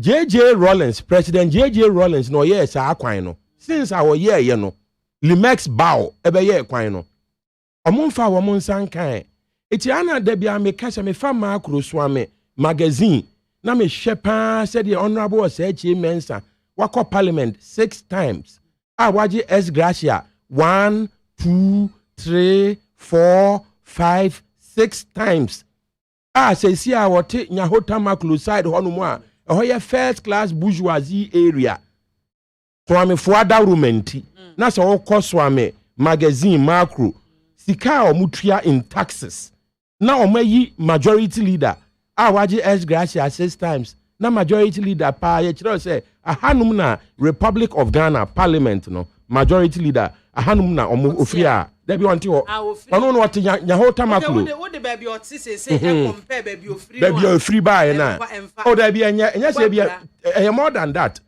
terrible abrofo be wo kana potoka se mu a enti tama me hwe ayi no video no me hu majority leader in fact na me ra hoama no because sebe majority leader although onye echi was wame no by and large no oye panyimu and was an ye panyi so enti na me ra ho majority leader of the Republic of Ghana Parliament minister in charge of government business what you say so enti kumase for no uti omo kasa na omo si enti ye stronghold ni mi wa no so koche bi nkurase a asphalt kwan aye no ebi won ma be 6 hours na ka ba ko pe na abetwam asphalt na 3 feet 3 feet esa na ado aye asphalt no 3 feet thickness no and ya dia bia kwan no so je kwan no be say 32 36 AD enti majority leader there na me ra ho ama no enso so majority leader in fact majority leader Mera se soprano na obi a me ma wakwa abakeke no en akwa aba ni nie in fact and the main issue ni in fact majority leader adare Mami. Hey, akwa ba Wait keke. there. You say me jina so na me de chia ye tiefo nyina na ma chia MPP4 na ma ka kire CPP4 say omo ba ye besre omo kwan no 3 feet kwan de kwan a asphalt na egu so no kota no kwan ye 3 feet 3 feet na ye 1 meter nyame bua CPP4 no omo ba ba mu a be kama because omo akwan na nyansa ye Yasha as your friends massive macro ne ye na memfa won chance e wo ho majority leader na ye boni dede yi asemben ya wo makwan ye wo lack so many facilities e beboa mo masetena mo aye wo mremremre ye hwe kumase as a metropolitan a utimo se ho ne ye can the MPP wo stronghold MPP baby a wo ma chiri dompe ejina nkasa Ashanti region. Does it mean say your political parties may come both sides? Your voter region say yeah, we lack so many things, but do elections are we to support the NDC. Do elections are Ashanti region we to the support to NPP. But a bad development was say a form Emma man for the thing can say a two abano sabe yenyamu emfaso a ye na akam atosini kura dentina e banesa yo me da si mami me hwe eya nsem we ba said de yesika no ya na eya sifim kakra eya sifim in the sense that ewo mu say emprepi no niama na ye pese yehu ewo niama na ye pese yehu ewo yempeso aso no yentimi mfa mfie mienu mfie miensa mfie nine enhu ni nyina me meti adenta meti new legon MPP ba aye kwan na me once ne de yetumi aye ye ko mi fie se ye nye ho no bet ye babia nanke ya teche pa na bia yaye enti obia ntumi nka nkyere me say area na mo kan mo ho a few times say my grunta and I no pay me ti asem no so na me pese me frɛ MCs ama mo ama me niama ewo ho bet so obi beka kyere me say uba area ho a empuntunyuma bia nko so a na ebia yewo MC yewo I will be surprised until na me pa assembly for ni bi ebisa wo mo because ye eba ne say empuntudwuma ma hokura emfiensia atwa mu na ebia common fund ba ye ntumi amfa nsi school ba akumienu ye ntumi amfa anya bibia sa akura dia mami ebe mi nwanwa kakra bia me meye mi homework na by next week na me ba ha no mpuntunwuma me gidi se akoso wo man agibia ba because man sa dia na ebeye bibia wo ho beba yemfa me ya limit ya hutu efa se so amenko a if an general as strongholds of political parties. Let me tell you, I'm talking about even non-strongholds. Because they are minim baby amimiti strongholds na because baby amiti I say political party take you for granted. When it's time for elections, they will vote for us. Look, just when this issue of Mpuntunyuma ni anti-region, Nyama obuboso. I was shocked. And America, if I na anope na we were having that conversation. And Amijidi said, Sabria ye election in Niamey. So many things are going to change. Nyama bebre besisa. Na sa Nyama way to any public knowledge. In fact, two of our platforms. So bia wo bibia wo umpesa so no send bra. Because assemblies no crampo de fan say the agents of development MPs no omo boama development aba But yeah, say assemblies no so no adwuma omo ye no. And I me say da me walk into Adenta. I me call MC no ho na me ko ka chen say. Da bia yawa da bia NDC former MPBT a radio station bi. No boss Adenta hwe in course. List of yima me yem shemi. I was able to verify every single one of them. School danya omwesi, baby omwaye asphalt, lorry kwanya omweyi. Me chance you will be shocked. And now omanfo ni hu enka na say dia. And na me ka no say bia tokro na wo baby a me hye kakra bi. Wo mo aye kan say omu kwan nye. Obi a wo de enti okosa alan a okoto aba. Enti e bia swamefo a omu ekobo majority leader tutu. Ebia no obi wo ho a ne kwan bia eda nanim na ye nyeye be onkohwe ne nua bi dia ebia sabri ya awie enti no eya na edin se ye be ube kiremu ye especially se wuni ho no ye ne a ye wa kire kakra ya se MC ye owo ho e na mu ye sei e na ye kobo MP tutuo na eye no kura se sabio sabim produce I may say e difficult for me to believe tempo ntunjuma nhye dan koso sa but say ebia ya yedru baby na de aka a ye de beto aso na ye nyeye na enu nti ebia yen de ma ye nti because yen tumi nya ni nyina adakro enti yen de ma ye nti na yen tumi manipa ne nti ase say ye ba ye no na there are 10 kilometers of roads sir e wo so am area high say ye mutu na aka 8 no so nhihya ego akwan mu a ye de be ya 2 aka ho ni ana ye de be ya 3 aka ho ni na se nipa ne nte ase na se omu start agitate a that's the problem I have because obi be catch me say so am area hwe nko so kura media be me nwanwa pa nti na me say me ma ye ma adwen say ne no na ma ye busy kakra me ye a few calls and me successful na me dey to am adwuma so am dey aba be pie hai. But I want to go into this. Na se bibia wo ho no mu ayemfa megu abonten. Na Ghana fo hu. Sa na anope na metie ma Jerry ne. Na nsem amanuru bi e kan nyinara. It's an insult to NDC MPs. In fact, Manuru bi sabin predu asa okogina omo anim e na odi ni kokromoti tria kire omo so a. Anka ebe boa wo omo. Because if you are telling me say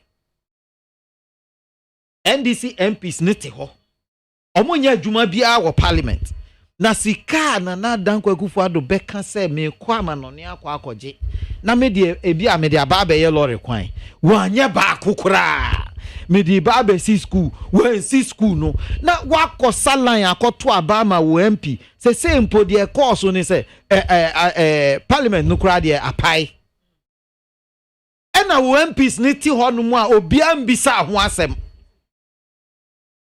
na chasa sabin producer omuso mfaso wo parliament ho de bobruja nothing omuhunya omunyina nkotena fie NDC MPs ni nyinara de abrantia ne ka kire mu ne say muso ni mfaso ba kokora because speaker no krampo eye NDC ni inti say wo yakọ ya ba parliament abesere mu say muma yen kakra ne mfa nko ye lorry kwan muma yen kakra ne mfa nko si school muma yen kakra na bia yen mfa nko wie hospital na yen mfa nko she hospital mu na se yenye ba kokura ena wonka ho hwe kura omusan ba se mu approve fofora ubesan approve foforo dia sabin producer na oso mfaso o parliament opa any say because media me kosalan me salan to abama parliamentarian ebi na esi so ame no because obi akosalan akoto abama yewura osache mensan bonso say ebi akwan bi eda nanim ebi a school bi a eso apa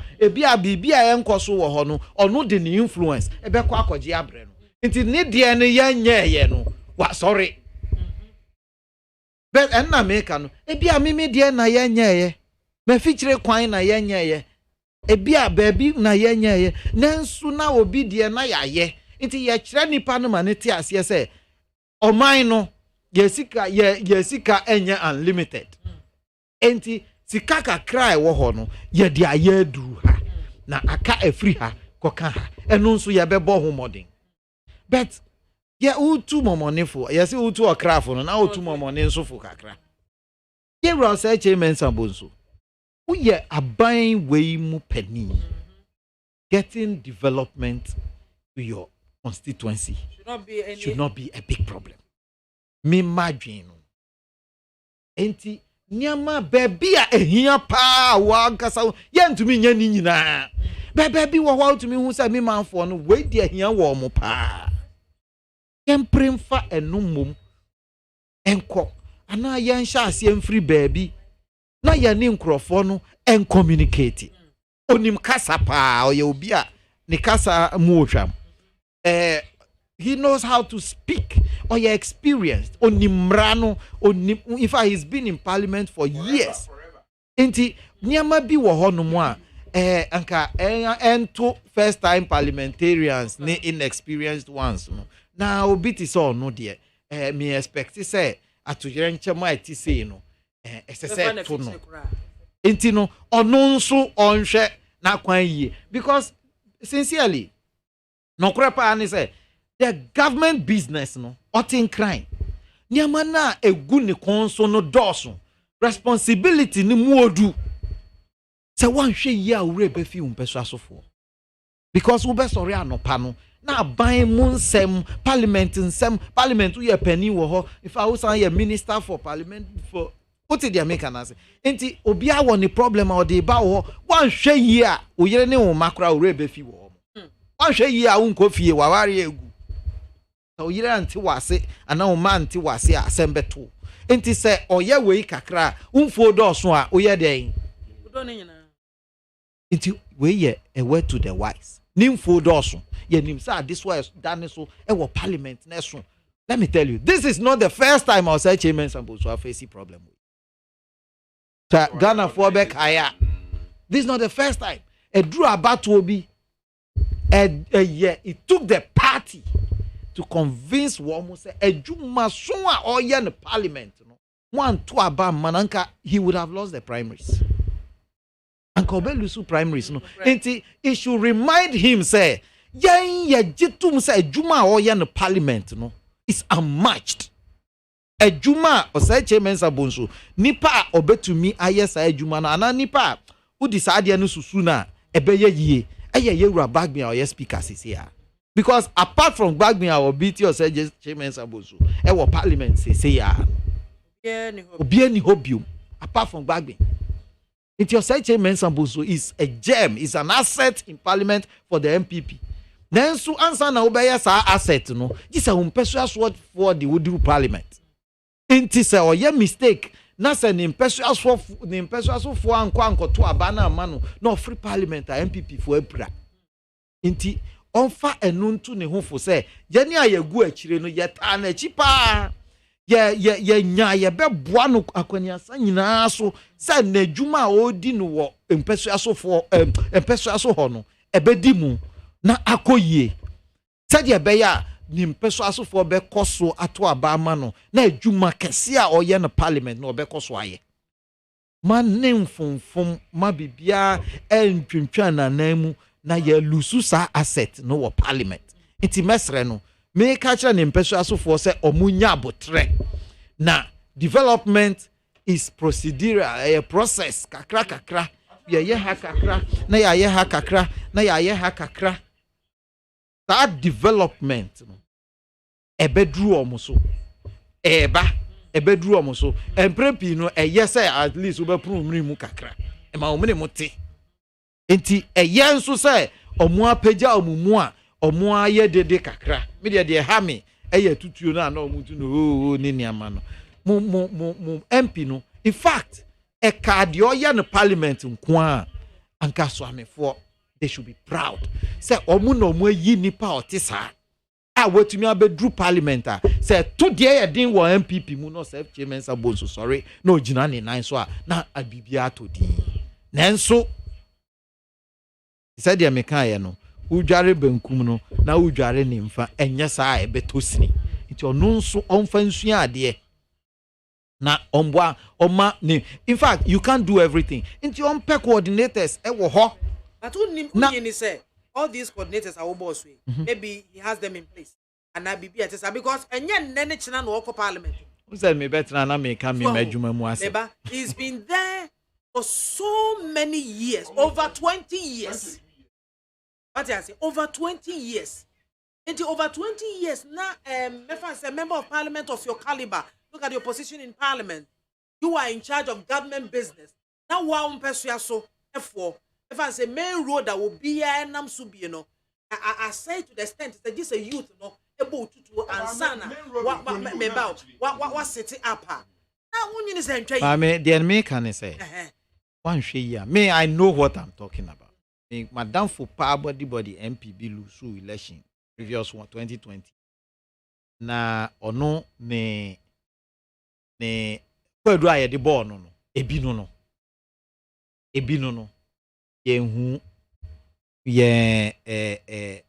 ye your presence in the constituency no hu ni yie o ma ho ye say e man lose election but election ni drew ho na ye ni nkrofo ni di nkomo no ye church ebi mu no ebi te ase it just couldn't do the trick but or kodru parliament no or your lawyer ni mapa inti omo bills a omo ye ani niam nyina no na ni side ho enenam esam na ho keka ani nim de kakra o wonti no san bibia ni wa ye ya onti mu bi santi no ene obefre no ye wo retreat wa ha obefre no we no mu ye bibi na ye se me na me nkohwe ma na parliamentary hwan iko ha na never around enya ni mfum so ni nim dia o wonti ema adwuma no kodoso wo ne so impeso asofo ehu na aka omoto tia no poto olusu poto inti the American say with these kind of experiences and na obiti self such men sabonso ni nim dia or in the parliamentary structure within this country no ss audit esua de na ompe nipa wo form ho a obeja adwuma na hye wo monsa se munante ye hia ne se wa frɛ me ana wa send me WhatsApp na me ma frɛ ebi as a road minister the finance minister the why na mu de munye leg work ne munante for mu mame munye say mame eno be boa no because adwuma na da ne so no ye full time job in itself say parliament no a full time job in itself and na adwuma no so to the extent say one hwe yi a ore be fi wachi inti no ono so mfa strategies ngu akwam be so amefo nso ehu hia de omo ka no ye ni omo ya adwen everybody needs development but ye nya abotre na ye directing yamani bebre enko assembly ho na ye nhwe the assembly ne be ya omo nso nsa be ka nyama na omo hia ne bi Meda CP NS Adade eno no NPP communications team member eno no nyame adom ama NDC communications team member Evans Amo baba be kan ho Evans akwa aba enia bom ye de nyame adom na asme de dwaso na ya asefem ade ansema nia yehuro menua pani wo ne mpɛso aso no to boase eba ho me ma mentiti hu kakra na minchia matie fo minchia yewura pani sepanya kemichia o michia panifo na eba to boase das me ba so abrano brema me ba nyame nhyira o na asema menua be ma kan MPP for defending the indefensible. Wow. How long should the people in Ashanti region wait for development? That's the big question. What I say? For how long? Stronghold. Tio, say minia say MP our swame. MP our swame. Honorable or say chairman a majority leader. Ejuma oye or parliament near Shrunkun. Inti mintiasie. Tuaho. Any president in any minister. Nank what in the baby. Tuaho nam na kebi nanka, you know, on your MP. You feel so indispensable. Even Justice D.F. Annan late. Ono kwa wanyani baby ko. What I say? Right honorable osa okwe. Omu nyina besne atwemu. Joe Ajaho. Omu nyina besne ko. There is nobody that is indispensable. Ewa Ghana ha say. So what's in adwuma doso? Honorable majority leader na adwuma doso sine President Akufo-Addo. Na adwuma doso sine President Akufo-Addo ana. And so President Akufo-Addo, despite what to papa so no, he's all over the map in every part of the country trying to do something. The reality is that Honorable Chairmansa has been a failure in Swame. So I say, we will be a Honorable Chairmansa. On podi ano say a parliament in Krofobu or ma been so much in this and came more free so. I was shocked. And any life parliamentarians young carve some piece of the constitution. Parliamentarians for life because Omunkwana have been here. Yet to Christo Crampo nya ho san ko in heaven. So Honorable Chairmansa. So but the reality is the reality is a new patriotic party no omo take Kumasi for granted. Dana me hu no. Oh yeah. Say a new patriotic party side the oh. They make all strongholds. Because all strongholds no the bre ohian development and koso when they do elections they remember them and go to them. Well, I can only speak for share them pay close attention to what is happening in the NDC stronghold of Volta region. But then I'm say Kumasi na me yetiti me am TNT no. Minimi hono masempa and I'm saying na meta kwaswa me makro kwasra madam for Kwame Siboro enti meta nam ho. Ena kwada so area kran pese me de ka ho. Ena soprano aside baby okay. Yeah. You start a program, you started to host programming. I did kind of a chance, you know. There was one constituency, in fact, I escaped me. Odotobri. Okay. Is it a constituency? It sounds like it. Ashanti region. Hey! Soprano. Perfect. What you must say? A quiet. Oh, I will. You won't quiet phone sada. Oh, but it seems say Ashanti region Nankasano, they have taken them for granted. Last time we call another radio program, now a member of parliament for Kwadaso, no or Brage or Jandanum said the whole Ghana 2020 elections. No, Kwadaso pa ninya vote, Emma a new patriotic party, presidential. Kwadaso pa even a Greek school no, 100 years. Baka say Krebiase. So I say, MPP for your matching Ashanti region for the Ashanti region for na yamfanya warm. So okoka almost say 4 more and now 4 more. Kwana ko chebi na hwe de ekoso wo chebi.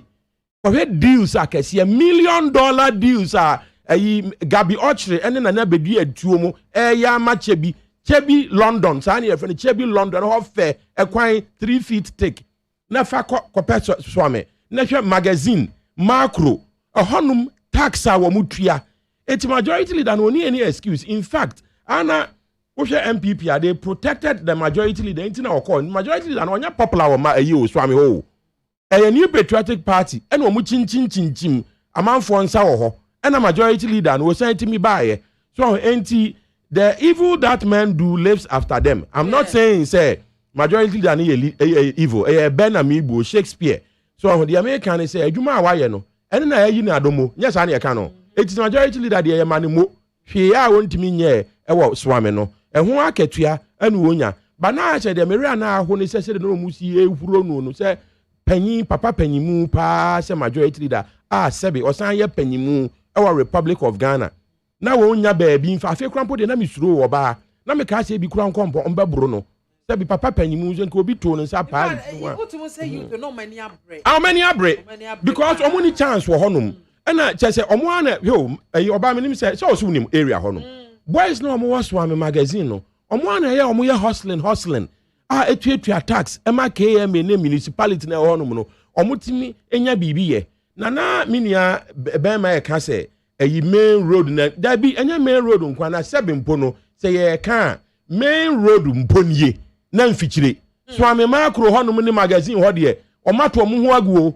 womato omo ho agu bom sususam so omoto abama honorable majority leader no o say Chairmansa bonso honorable so acha say de kwan na esi aye no but just briefly no na ka me ye ka kwan no ho asem na me pese me ka asem bi about tuabodom ewo Itachiman side ho no te me kwa kentampo farm utwam wo ho oba kwan na da tuabodom kuro no no nyina no ho asphalt o but esu fino with all due respect to the people of Tuabodom but I have to say this obeka say gee na omo plus agusu na mana ye kokko ejimi si na mo pekwan ya ye asphalt amamu a na minim se municipal chief executive o hu ya ekwan ye red o but the asphalt na wa ase Wow. I'm telling you, double road, oh, I or honum, as you fin power to Abodom Krum.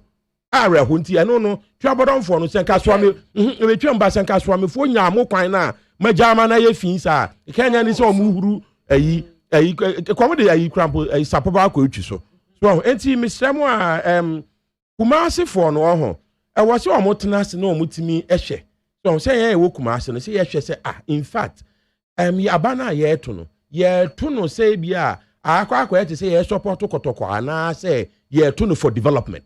You understand? We should let people pay a certain price because honorable a majority leader no, he knows the value of a good road. Unjimi ni akobe bia otie e wonya hotamo close side e wo ashoman. Say na me control e kwan na dani area no as why I say prete so kama pa ye de tum ye de white lines atutu tum ni ade so I say now ohona wotie de bia ne de say wo so ye Ghana adwuma no so but the thing is inyina so no wo no efri swame so I say and I'll use this opportunity to appeal to the voters in Volta region crown so we should punish our MPs are taking them for granted no so I say yeah electorate no just how call a Volta region so on that contribution of Volta region Ayama Ghana Volta Dam so any nice beautiful women sir omufi free Volta region and Ghana yetimi yanim ati yanim ni ade and other things intellectuals are omudi free Volta region eba a ometimi amaye wo hini te so to bi afeda o my electricity kesi ankenye ono a ekadum so da so koso no ene ade na hwe Volta region pa steady Volta region sitie so eso mo sorry a omo se ehedwo na hon ma ye basa development bi any Volta region and no na make asem bi say yeah say we MPP o say we NDC o say baby a ye stronghold no wo mo nhwe abanya obeba odi mpuntuo beba abanya odi mpuntuo bebre mo beboa ma mo living standards etimi improve no ono na mo nto abama ama no not necessarily say bia sa party we na me de medom eti party we de sebe wo de appoint be gina kwa na de party we ahye so de fam ne ho a ye beto ama no sa adwene no I was see etimi say they will continue to treat us like this and maltreat us like this and in that regard no Nanka, I will challenge the people of Volta region. I'm not making a campaign for anybody, but one thing I in fact about Mecca, any sa Volta corridor no. In fact, uyi utan wo kodua no in America, adwuma omo ye wo kwan no so no.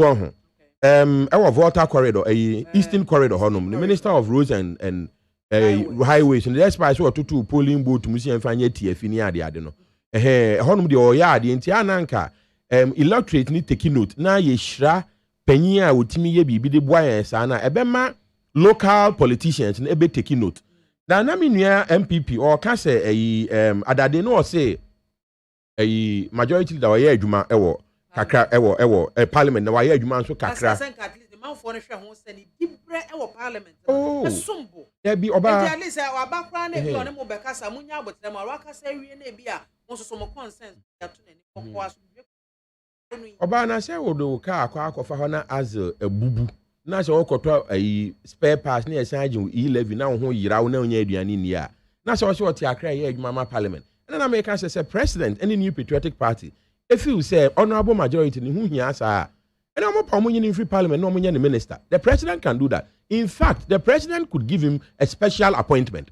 President J. Okufono will create a special presidential initiatives. So I say, if you say any pebi or no indispensable.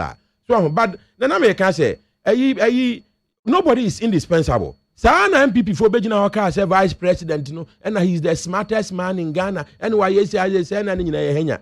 So I'm the ambassador.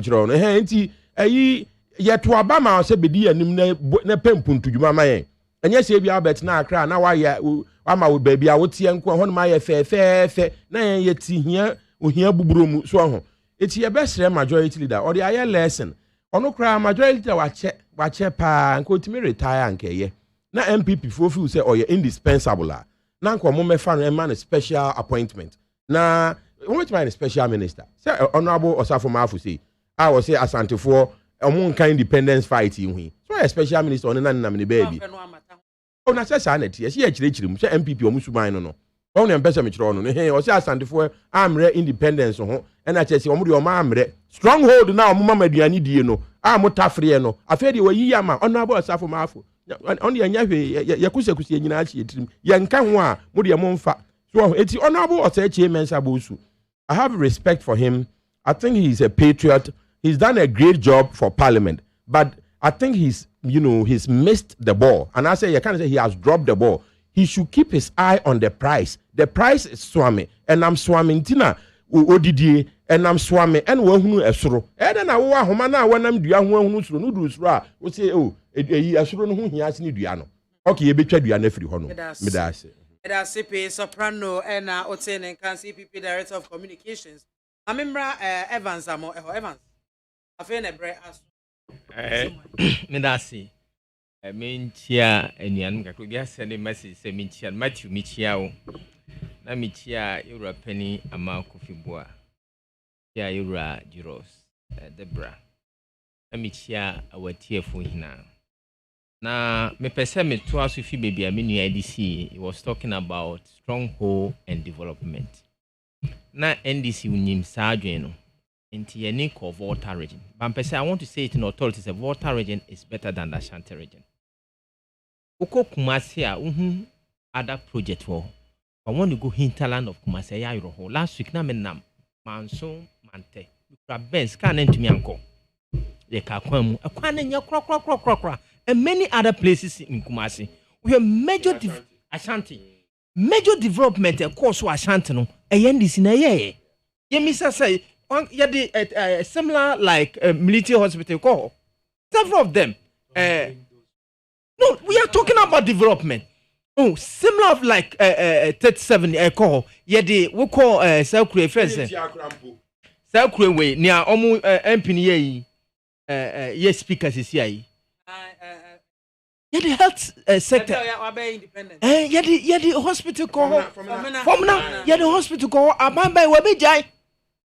When you talk about development, the end is your but let's go back to stronghold. Yeah, end is stronghold water region. Yeah, the end is university call. End is the airport call. Eastern Corridor Road. End is the sea defense. Sub project. Yes. Yeah, end is starting. It was started. Yeah, if you are buying. As MPP so was. Ya buy na sea defense war.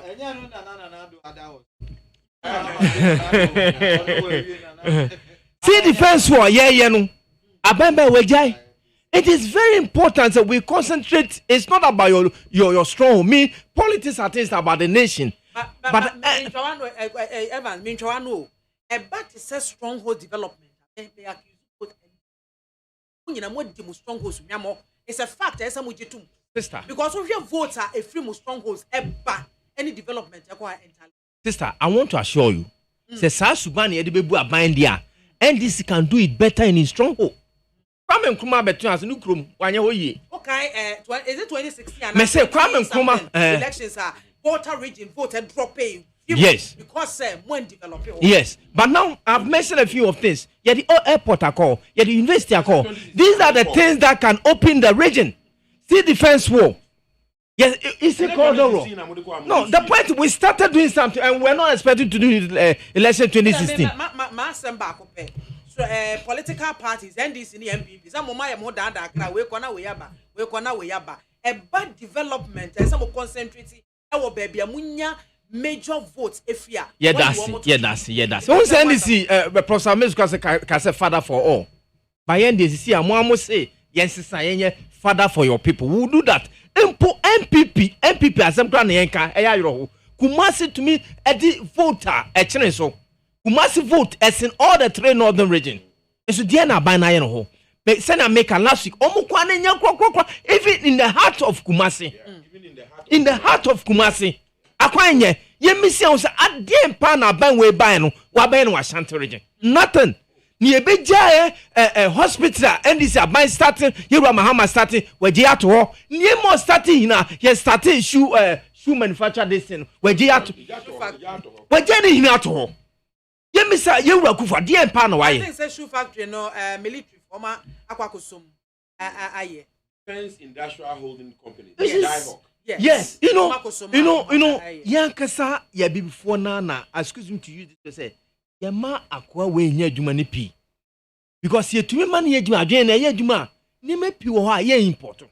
Be sure obi a adwene ye nyansa na say wo fom bi say. Akwa corruption. Yeah, sure. Obi a ye miense ati obi a hye. Can't we identify some of these things no? Na ye nya ho adwuma, empa adwuma ma ye nkrofo. Obi a hye atar Ghana ha atare company be na wo ha. This de bia ne ham ne ekọ IMF. Na broni na be kire say ye nye. MPP abande IMF amade mo Ghana for message mo me na nyame ase. Let us politicians and kasa no mo di o man hwam papa. Kasa MPP di o man hwam. Politicians both DC and kasa me dia me say MPP di. Ye we Kufuado ade aba 400 billion. Evan say ye hwem historically NDC mo na matena konwa so ache pa. IMF how many times and I'm IMF? When I can send this now, from 1966 to 1979. No, don't talk about that. From 1966 to 1979, MPP, UP. 1966 to 1979, MPP. We have to take time and do structural reform. So many programs. 66 when Nkrumah was overthrown to 1979. But what kind of with respect? Look at the people who led. All of them are MPP by 69 to 72. What are you talking about? I'm talking from 66. Nkrumah to Nkrumah MPP. Mr. 66 to. I feel fan man party ben on military government in MPP for please. You cannot misinform. Yeah, we're radio so. But the all can no credit. So who can say that? You are on radio. From 1992. So I get the people where. Yes. They are adding up the military era of Rawlings. They are the military 92. Military. No. Me say from 92. And they say we have stayed. The Obia have a problem. Say yeah, Martina 16 or Martina 14. Yes. 16. Almost 14, 16, almost the same. But when you compare development, okay, let's come back to 92. Let's go to the state and identify key development projects. Why don't I? Key issues like Ghana is enjoy in terms of polytechnic, technical universities, whatever you can call it. CPP, now why you? May come from 92 to date. When are the polytechnic back Ghana? How many universities MPPAC? It's when you talk about to make consent. Onim the Okan. No, you mom na unim. Met me am facts and figures. Yes. Okay. So, adia MPP abani ye nemwa.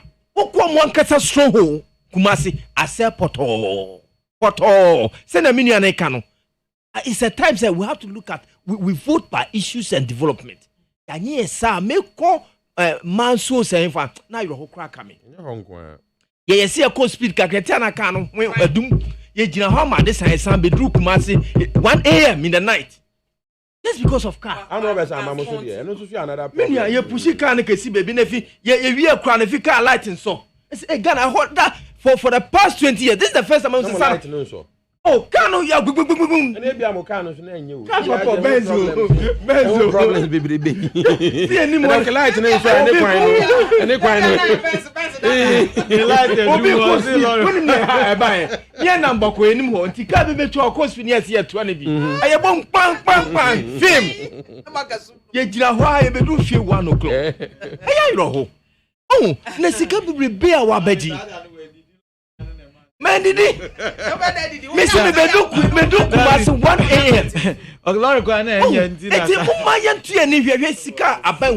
Over 400 billion. Quick one. The car say what crimes now me cooking tampo.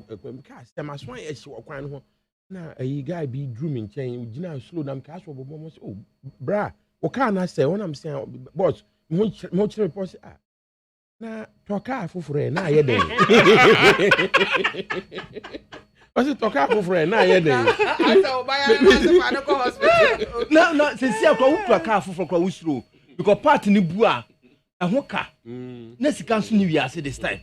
Enti eya ro ho enti mo ma ye hwe kwan a aban befa so aye bibi. Let's come back to Yera or say Che Mensa. Okay. Me enye se bia mi chiri papa no.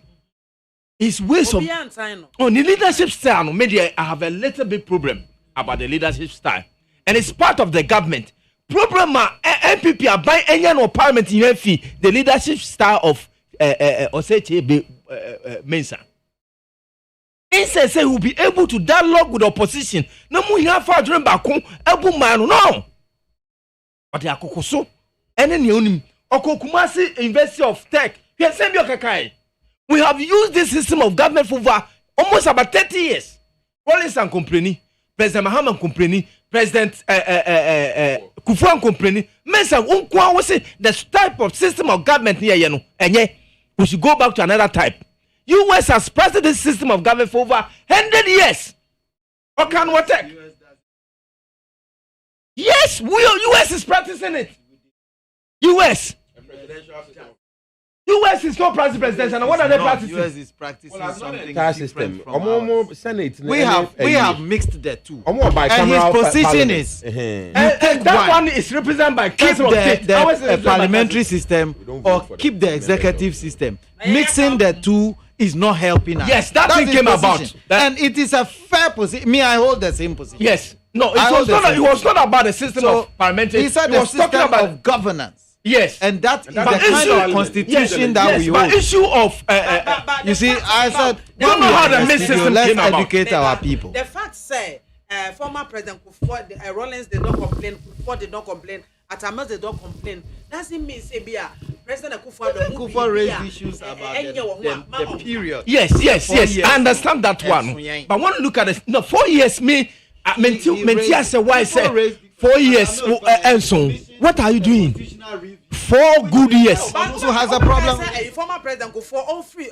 Yeah, he said about 5 years. At least 5 years. Nanka nipa net media plan because 4 years no you better ababe we before being the ministers then 1 year. I mean, True say it's not an issue of the additional year no. What is really missing and they say we don't have continuity in national development planning because of the lack of a national development plan. Any law. So it will be about in the manifesto no. Now about once no what to send another buy ya we jai the NDC projects are omo nyina and so on. So yes. What they are not to us. Almost oh Nana Nchra Nidia or Shas here. We are studio. Nana Nchra project back one now Shas here. And I say me feel say we can trace it back to not where it started from. Somebody came and said, let us stop. NDC ni and Okache, me ref Dr. Okache President Mahama say, Onya MPP, they are no focus one. I am telling you, even affordable housing. By now they should have been an ambassador to Netherlands. Yeah, I forget his name. Are you listeners? Okay. Dr. B, die hard NDC. Issue of ministers with this about out when Liman Bill budget statement was not approved. Then let's pick our ministers from Parliament. But I think it has been of good. Yeah, there will be a buy side. But I don't see so much problem with the current administrations. I don't see so much problem. My only problem is the number of ministers that Santa will pick. Yes, and it's because the constitution does not give a limit. If it's toughest, constitution doesn't give a limit. So maybe the limit of ministers should be provided by the constitution. Okay. Limit of staffers should be provided by that guideline should be given. Article 71.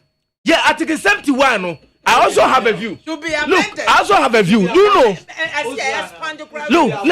Look. Let me say something here.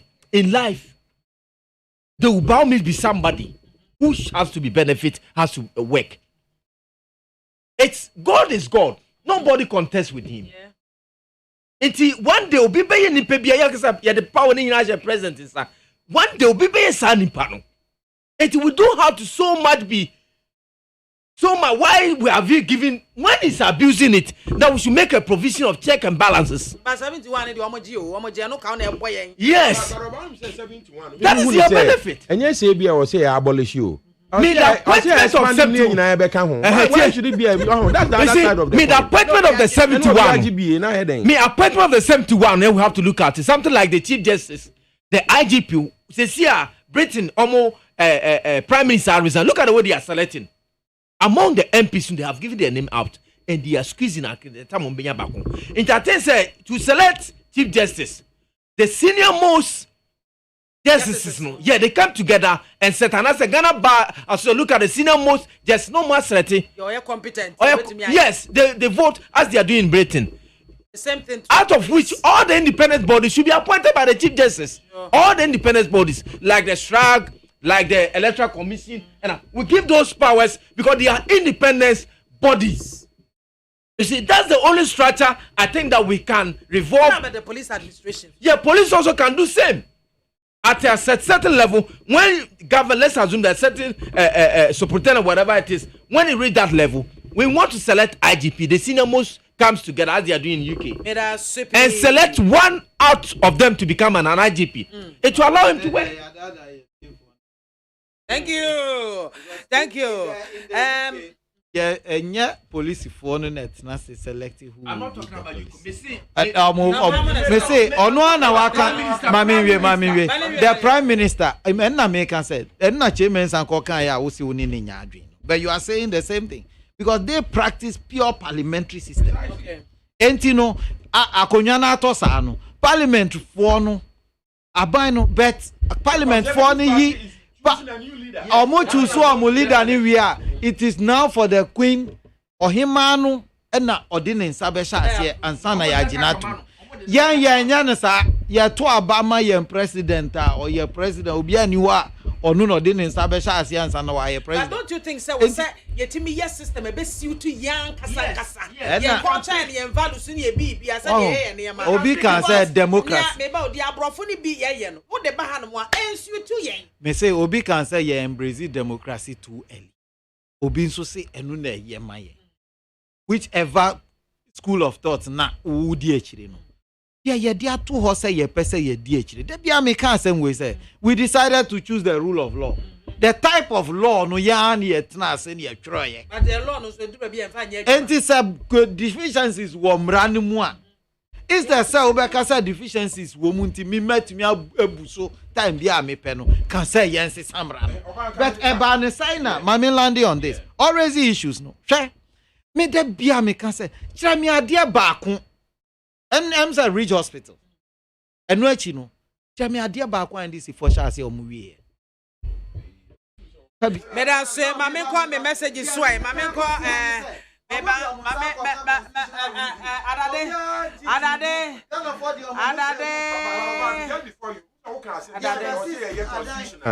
yeah, constitution. I'll say a duty a court and other me bo. But me feel say oba sama wo hospitals. Constitutional culture no. Evolution. So constitutional culture no evolve. And me feel say we are just about 30 years old under the first Republican Constitution.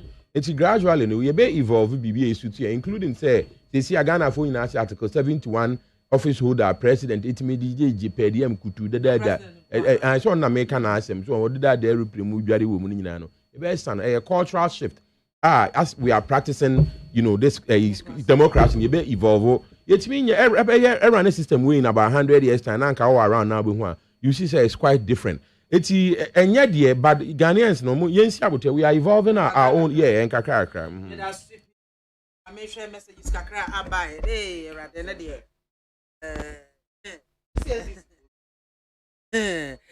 Matthew ni okay mame fe free hand mo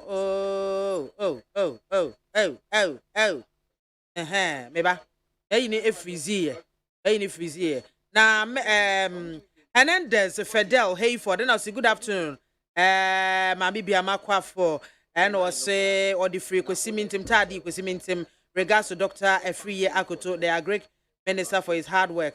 Okay, Abbas Amogobo or the offense. So the MPP and President Akufo-Addo in particular have taken Ashanti region for granted for far too long. I would prefer they do what they did to Honorable Osei Mensah yesterday to the president next time he visits Kumasi. This government must stop blaming COVID and Russia, Ukraine, and fix the challenges. It was created by their own chop. Okay, Madam Steven, Sister BIAMAH, we are going to break the egg just in front of that dead goat with this strong newly Timu. Okay, Evans, Enin, Tutuka, Obuasem. Now the national elections are over. The next step is reshuffle of underperforming appointees and giving grassroots jobs. Party grassroots are suffering. Congratulations to the newly elected national executives. Evans, oh yeah, sure, sir. Richard will be betting me abaso. In fear a yinie. Literate Eric, and was a good evening, Mami Soja. My brother, don't lose hope. You should remember we are not born perfect, with powers beyond our wildest imagination. We can do it. We will bear this at the back of our. We should bear this at the back of our mind. Matthew ni Kwate, and was say I think the constituency should accord him some respect. For Christ's sake, he is the leader of government business. Okay, and also Yatin Shraba and Nelka, and was a special greetings to Ma Lily Wells in the United Kingdom. By the way, congratulations to all the newly elected national executives chosen by the delegates. It's now clear that the NDC don't want peace to prevail in this country and trying to sabotage all government work. We need to reject the NDC at all times. Suleiman Yeni, and also airport in Volta region is milliness. And Manauba Stephen, sea defense was started by His Excellency John Kufuor, not NDC. Suleiman Ayeni, stronghold of NDC like Ashama, they don't have any good roads. Okay. Yasamo. Yasamo. Okay, Mamenfa, WhatsApp messages be and to so. Oh, Debbie. Oh, Debbie. Positive change the way every Medina, and I was say 2005 to 2008, President Kufuor was borrowing averagely 1.5 billion Ghana cedis to the national debt annually, closing debt 9.8 billion.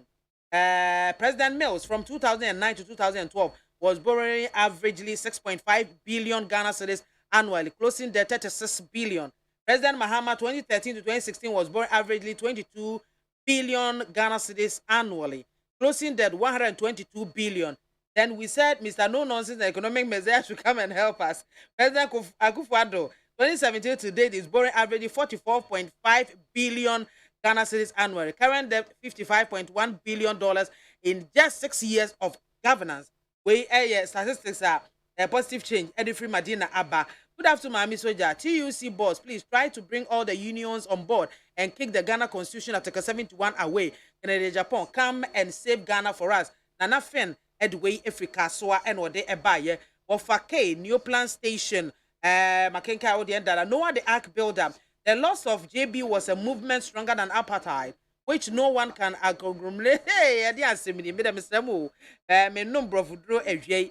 Mami Soja, good afternoon. Listen to you in my car. God bless you. Kofi Sechi, Ketase, and our different Ebaye. I'm so excited for the victory of JFK, but my fears for him is that John Buado and his followers are going to blame him for their upcoming defeat in 2024, which nobody on this planet can save them from it.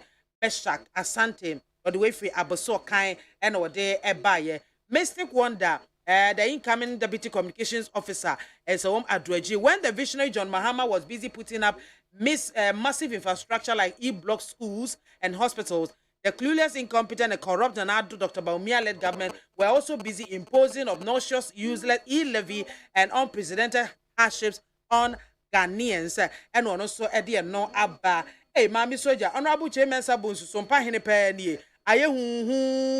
Anyway, regards to Mr. Boachie Jako, our next president of the Republic of Ghana, Comensa Ilatu, and what do we buy? Mr. Kwame Nkrumah, new Aplaku. Sadly, there is a seemingly orchestrated anti-Akufo-Addo Bawumia campaign on some selected media platform by a few misguided elements within the MPP communications team who childishly cling to the misguided belief that doing so would give their preferred aspiring flag bearer a big advantage over the other aspirants. Do they not know that by painting Akufo-Addo and Bawumia in a bad light, it is the NPP they are painting in a bad light? To their preferred aspirant become the flag bearer of the NPP. The party they are painting in a bad light, and he win the 2024 elections. Sister BIAMAH, we are going to break the 8 with this strong newly elected team.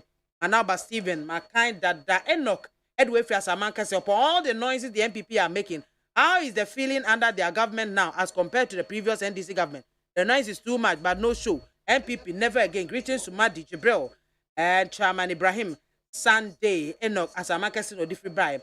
Clifford, Mate, Ole, Enose is the next MP of Lojakuku and Emmanuel Dailai. is also the next MP for Krowo. Greetings to Dr. Baumia Abele Nwa and Odebai. Please, the NDC should check their facts. Between Jasikan and Hoho, they abandoned the roads as part of Eastern Corridor roads, where motorists had to use Rara to Jasikan. It took Akufo-Addo to link that road up. Mukaila Jonas and Odiwe Ebae and was say, this is to my party leaders. We must, as a matter of fact, go to the Ashanti region and solve almost 60% of all their problems.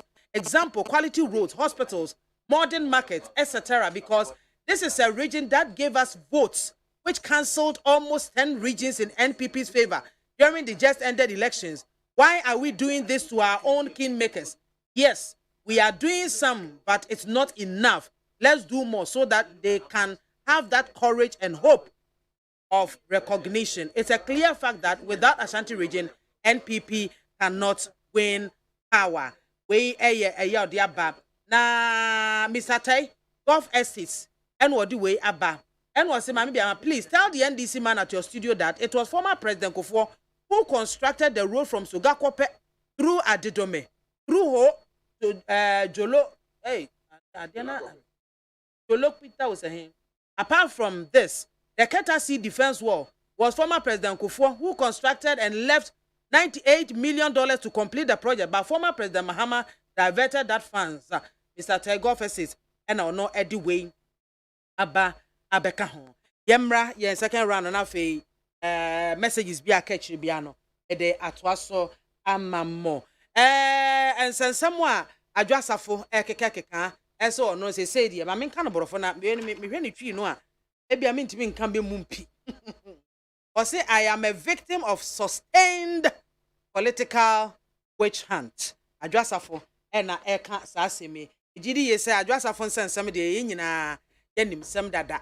Ya bobo ho na wo ma parliament na wo he na ebi so awo ebi se ne bayare ebi so no amu ntiapo ensem de bebre obi anhye dan wo de kode poten anything na amaye maame no since December 2021 onto the 9C Parliament, onto the 9C in the Constituency, and obi antenenka ye bete na ebi a or TikTok ebi a no TikTok no odi asaka kra ho oba na ebi a or granting interview then ye slangs ya wanyen na no wahwe e de agu ho no mo obi anhye dan nim de kode poten a edi ama ye maame adwoasafo obroni beka say what take French leave I will be any ekoso no ababeka say politically no yeah which hunt no I don't know which hunt no but I mean just here papa otankuru yeah time no amanyo mu time and yeah day time me pa chowo me na me person bisa asem go in some way na ya na ehun asem kan ye oye MP to become an MP no and therefore telling you I mean omo ni politics na chi sa de mu hu anamo aka ya ye wo mu no ube wini youth organizer in fact I be graduating po edru ansana we ko do assemblyman na we wini MP na ubeja ejuma na to ho wa kotena baabi no media de bia makana several times say it's difficult for me to speak about this because intiasie I just said the hammer the kodia amana kotena ho a waja na ejuma na to ho ale lobby amount for lobby ansana wanya even PA kuraye ama obi mpo waye minister moa waye MP at the topmost apart from ufri president nomne vice nom sa level na the next level no so enye ministry feature ministry bia waye what deputy majority leader parliament PP and I from say baby procurement minister in charge of procurement entina me can say mintiasie me who said ye o party mu no ofi o party mpanyefo yi so omo anya o ma sade yie because asat now na esan ko bi etimi hunu de ko deputy ama era no oni parliament say as what the because obi tie de yewura Kennedy Japan no be kan ye in some way start here no tie ni ama bebre course And the obi na kana some way na way kasa yes man kra ma ye ko ne ho obi ye ko in some ne bebre up to now me mente hwe sabin producer and na my ho asem kana akoye dey no because me nim say dey tie bia no e bia na panin bi nim bibia me nim otherwise said the ministerial appointment no kra nka mrantie ne Ghana ha de and na MPP mu de nka wo mo benya sa di bia no e de aye adwuma o mo be ye ne yie ne de enti e ba ne say na I don't know me maybe me ntimi betna ambe ka say minim but there me can say there could be something very pressing because say me nya sa di bia na nka me mtutu na se me nya sa di bia na onu wanya no say meye MP mpo e wo Bagwin constituency e honum no unya 6,000 a wo ye MP unya 5,000 a wo ye MP e hono nipa ne noso na wo do mi kwa benya the numbers e wo hono the most populated I think that that's normal can say if yes a whole region constituency. I am telling you sir one share here the population there the whole region oh wow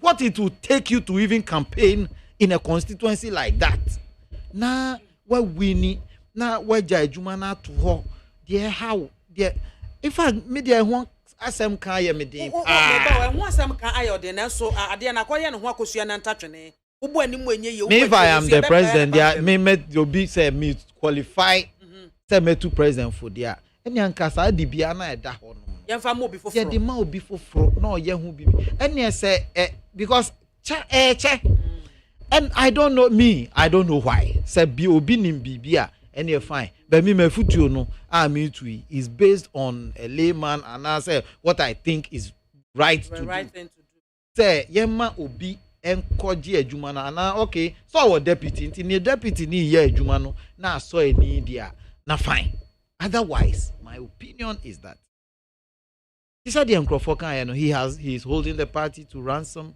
It was my initial position until Mebeka said ebia na bibi wo ho a bibi be wo obi sa permission na ne one excuse say me bayare no say me ti hai me wo ma na say me bayare enu ntimi nkwa adwuma 6 months na me boss ti ho no hwe me ye den kakra me cano and even boy Obama excuse duty kra at least now call hospital kra said doctor man will excuse duty Obama was saying obetimi ama obusumi nsia busumi miensa busumi 9 enti me bibi wo ho a minim na sa media dia minim no me nko kana manka ni yi na akofa asem abreme enti dia hia me pa wo we ho the earlier one we were talking about the people of Swami.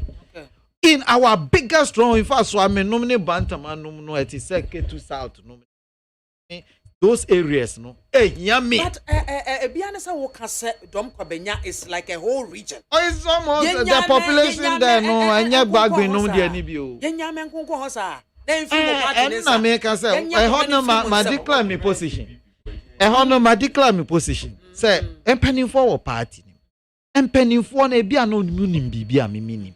Because anka da ho keke bibi tra keke dia anka me metumi agina ho na ma kan say mimi wo president di bia bi sa no dia anka metumi aka say o ye how bia no hwe na ye uba ye be hu kwan ye de ubefa so me no me anka sa na me no ba bia na bibi wo ho a mimi nim say sa dia no dia fine be mami say amete ha wo say na me ye we na me ka say me nya sure say ubetimi aka say so am hwe nkoso on list on saka you know any MC na forward mama na me ye bebu bosso bebre enti no oh me metimi amebu bodu na Mr. Ola Michael on mama some few time but me number never forward na ma forward am na say MC you know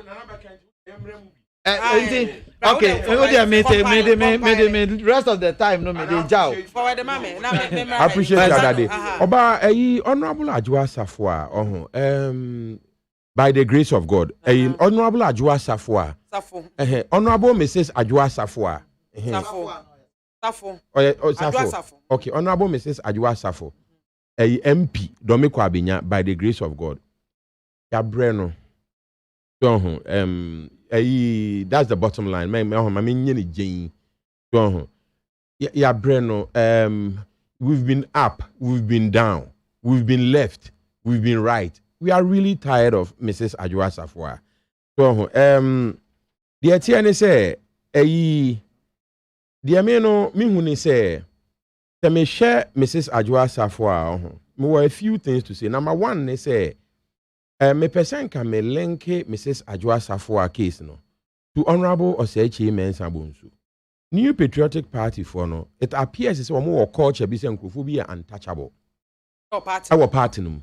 So me share Honorable Osechi Mensah so said dia sebe ototo papa so swame swame for bre was swame said despite whatever other day is sending to you. So the reality is say all politics is local. Swami for we see Brenna. So now me person me linking it to Mrs. Adwoa Safwa because Mrs. Adwoa Safwa so say MPP for no omufu so indispensable and I say Ombekano say bia you say no MPP for utie honorable there other day kana wa benesin obi our parliament in teacher say nka yesu friend kran go nyam friend because we free wa bia nka MPP for ye nya ni pata. No, just says son who Mrs. Adwoa Safwa because and yes, me who the entire Mrs. Adwoa Safwa so who said what's your na baby na party no any president and can but more importantly no yena the constituency no na New Patriotic Party for Mrs. Adwoa Safwa deprive ye of representation in parliament. So representation in parliament deprive ye. So that's number one. Na the person say and now no panami tie Majeri honorable Majeri any ne partner me refi ni penya an woka wotwi mu Kwabramafo anu otonyu ma Mrs. Adwoa Safwa so on TikTok so all sa kika kasrans ne ade so the American say Mrs. Adwoa Safwa yati ase say we say bi our family problems ne ade but nanka me pese me busa ne say honorable my MP, man to my was the way me MP. Have you thought about say the honorable thing to do under the circumstances? And they say, and can best set it, we best step aside. Don't you? I didn't also family issues. So the family is more important than anything else. So where you now the way you do family now you have problem you will come back to your family. So into a family you finding agro. It's Mrs. Adwoa Safwa who feel say our present family issue taking multiple years. What is more honorable? Than say and Quebec say Ghana for me damasi opportunity am dia amamui. But my main cost of family issues no. And no that you babaka yet me sign the man because of mine or half-ball. And has she thought about saying Quebec me a step aside Kasra? So and I didn't know so now me sign here. I MPP force through say impending force through to be in free. And Mrs. Adwoa Safwa him secret be a any man. Show who be almost permanent or better or to yeah, now it be an nice a booby so. Be I was only you I could be yeah, Juma where Jumam, say be our secretary be. Nay be our Timinia Jumano now won't mean in a dear or bar. Be a nice baby, she says to Marcia, and I be a could be bim. One who could take ball me a nubimu. One eti Mrs. Adwoa Safwa onim bibia na mpanyimfo ne bia ya la bia na asade yen so mum ye wiwem ye so because Mrs. Adwoa Safwa no said that be also mechanics and I didn't know maame ya fa ne MP no nya adwuma ne ya fa ne minister no nya adwuma no ne atwa ne kana say jaja ene ye ntwa ne ka ye adwuma na pede yen so eti ya mechanic say so amsa madam no she knows something that we don't know. So I'll use the opportunity to say, since the New Patriotic Party is not able to, hit the nail on the head, no, I would like to appeal to Honorable Minority Leader, Honorable Haruna Idrisu, on behalf of Ghanaians. So now solve a problem because the majority is clearly unable to solve this issue. The same way they are not able to tackle Honorable Osechi Mensah and his inability to deliver for Swami. Medase soprano. Evans. Me asan be call Adwoa Safwa de me say me call back to Swami. At the end of the day, on be hro MPs had no assign winning. Best friend is for say moment vigilant for Swami. Kwame is a touchable constituency. We can win that constituency. So Papa no nya hwe wo. Na wo ba adwoa safo ade na. Me pena sempa. No kwa, yin nyina ye pena sem na. I think say there's something wrong somewhere. Enti momma yenya abotre kakra ma no. Na ono nso sa adwoa safo aso me ma ne ma TikTok e meke kan sem. You should take enti on for phone on free leadership of parliament no mo nkasa at least by the end of the month no omo modern so obeba na wa beda no ho adi pese obebra me ko deputy general secretary say na me bi nkra ho baby last me ka yes baby me na ma ka na ka hwi asa wo say benz that day the bed no nya benz foforo e memo aye sisi aboya 400 billion wa fanya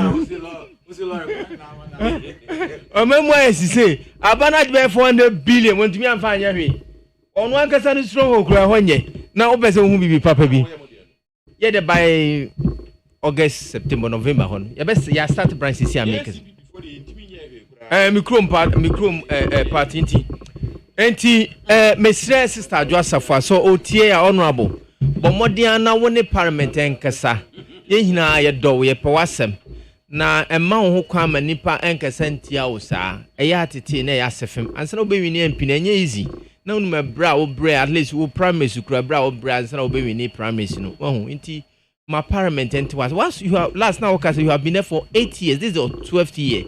In other, you have contributed to the development of the country. Inti Mr. Parliament say, or any party somewhere, I'm aware some of them leave Parliament and go to do their courses, but they cover up. Oh, Inti Mr. say, Momano a bit. There's something wrong. I can one or so a minister. Mejidi say was a party in penny for no I mean, quite be on the oh, they have to find out what the problem is. Minister. As we sit here, Obi and Nim, yeah, they could deport in Tiamano to Kwana. Okay, what's it in the year? What's in the personal family issues? Family issues, babe. Family issues. I'm aware. Because a public figure can't best. No. And this on the last of a cast and be so moody dinner them. We should continue to hijack the ministry. No, we continue hijacking. As for the ministry, government has to appoint, fire and appoint. You should appoint somebody to take off the ministry. But the parliamentary issues there. Yes, sir. Yeah. Speak for Domkwabenya people. And yes, so say it's a policy. Parliament, there's no specific program for one constituency. A government program, the policy normal discuss. Basically, they make law. Parliament, they make laws. They approve government policies. They don't make laws. And I make us say, oh, you're one person. Now, when you're BB harassing or a family issue, it may stress sister honorable address of Meba Evans. Me know you're drinking pioneer work and me was a pa. No family issues. I didn't they so quite say bia. But the argument at all. Me were family issue. Let me go and solve it. Yeah, this is not a permanent. What's not parliament for 10 years? This is not a permanent issue. But all my problem have been solved. Into your beba, but one can say, me, I'm a bit disturbed about the way like a way or handle situation. Let me feel say he didn't appear before the committee. He said, hey, people who cooperate and come and lambast. Last or bad joy news, or Bekasa, Binum Kasa. Oh, send their slangs, no Bekan and then go. Crawford 80. Say, when he's coming to Publica, it's a bit careful. Yes, or Caslans. That's every video is the party. Every video is the Busia. So, open party, almost Caslanza. Almost Caslanza. First name is Trans the other about Gano. There's a Ghana name fast trans in your way. And the first one can say, Nasisa Boga and your certificate. What is the first no being the brochure certificate? Boga and your certificate view. 80 and no 90 Mr. Yenia Adwoasafo. We all sympathize with her. We care so much about her. We love her. Into Omo Modern say Obama Parliament attending can. Okay. Yes, sir, Parliament is hold up a bit. Previous committee, no. Once he has not appeared, they should give an opportunity to present herself. Okay. Yes, sir, Mopa. Now, me feel say nipa ba kona film no and to Simbia. When him say the number of member of Omusa. And nipa ba kona film no and etro muti. E bit to me ja why ba papa we or Ken Ofolia Papa Okasa baby friends also a president. Ken for Ken Japan on J Parliament Gadabruchi. When are you bibi? Ken on J Parliament Gadabruchi or Trefie, Privilege Committee and Freno. Privilege Committee and Frecken. He didn't know unity upon all the dinner Kenny yet. In some full no cano, the Yaman upon Ghana gas. Oh, dear Robert, Nimbia Ben Academy. Nimbia Ben Academy. Kessa. Evans. Atem ni din. Oh, meme hu ade aka betumi aya ni ntia se ye ma no kwama. Kana katemu dede no ye nya obi akasa no. Mama abawa no kwan. Mama abawa no kwan. Our problem. Am some medical problem and some surgical problems. Hunu kakra. Wasum mind for over 10 years. Munya mre kakra ma. Imre ne bi fam wo mo. Said ye be ya metumi. Me anam ka say me dey fam wo. O mincha kitwa bi. Dear oh please you are finished. Mommy control them. Mama program ne nyefe. Last one from Swami me say ye kasa na me who say me can say entumi mbase Swami for betumi aka say ye nyehwe. Long list of projects. Old Swami roads omoaye, new Swami omoaye. Proposed through Islamic SHS. Hokra de me fa honanse omo shana asphalt valley. Islamic SHS enim ho. Then post office to Anumanje yaye. Bremai UGC yaye. Me just a list macro chrome yaye town roads. Agenda 111 ye kan ho asem ya bra say ye nye hwe no. Agenda 111 omo de ya bo so kra wie. Is at the roofing level. No I want fasa. Enu na wo me mpacho me town nka ho. Be me mbubo de aka no so. Na okay when you roads, New York roads no na ma send ama wo no. Wo de obetumi abubo no bebre. Enu achi no. Takwa aboahia Adonko factory through to Depot Junction. Bremai Township, Bremai New York Roads. And as I say, kwanya aka meburu no koye ho demonstration no eko huru papa no offense macro hono mo no de no. Enti eno krampo ye de ama contract dada. Contractor baso. Now him the assembly see here. No the explanation. Excellent. Was so one more ye na B2 me say de ne sai. Me say onu krampo ho akọ ye no okọ ho se okọ akọhwe die duro. Oh okay. Eno na ekofa se okọ no yesi yaye ana yesi contractor wo so MP won kran MP ati se yesi contractor abaso me ba be hwe na me ni nipa na akọ interact intermediate sa niama we hwe yesi usum board a na wasum kwadu usum board a na wasum kwadu unim de nti ameka sa for all you may know ye nuanom NDC for ikura no mabunu yi na amanfo di takra no jam wo baabi. Otherwise, say who are MCE, say who are projects, endorse say, share projects here. Na say yetumi aye we num nyina. Agenda 111, mumu de kura de yesi akona nim pa. Ya ye lorry kwan, yesi school, yesi market kura de. Ya sisi market samamo. Enti no Ghana sika ni nyina no. Ya de kofa akwa enye ye. Ya bunu tot we nya kakra. And Ashanti region and Krofo say, perceived. Because look, Ukra region Ashanti region is one of the biggest. And MAAME unim. The projects are air cost roads pa air cost no. But obiti ebi a wo hye wo kakra bi mu na wo de ye nyanya ya. Nya botra bedru so. Because the region is the basket of the MPP for baby ayanya ye vote kese pa free no. Enti no adwuma na cost wan kasa. Me no me di beto me ho so say I will contact all the MCs. MMDCs no me contact you bia na maji bia project na me dey about show you so next week MAAME with NPP elections no soprano me say also. Well Oba I will say elections no there and last time I'll say it again. So yes I'm proud to see the New Patriotic Party or me organize successful elections. Okay. So I say it informs the CPP that this is what we can do if we get organized. Okay. I will be last will be see me and I make congratulate you opposition. But the reality is they said the NPP for me organize you despite all the problems, despite their failure in managing the economy, no, it shows at least they are trying to be in position to govern the Republic of Ghana. And may use the opportunity to congratulate the New Patriotic Party for conducting a successful Congress, electing new officers. And I'll use the opportunity to call upon my own party, the current executive of the party, my party, no, the do nothing current executive of the Convention People's Party. Yeah. Which young kind of crying and share when you're dad. I want to say, yeah, baby. Abra, yeah. Now you're calling, now you're by. What you say? CPP for young MPP for your country. Thank you so much.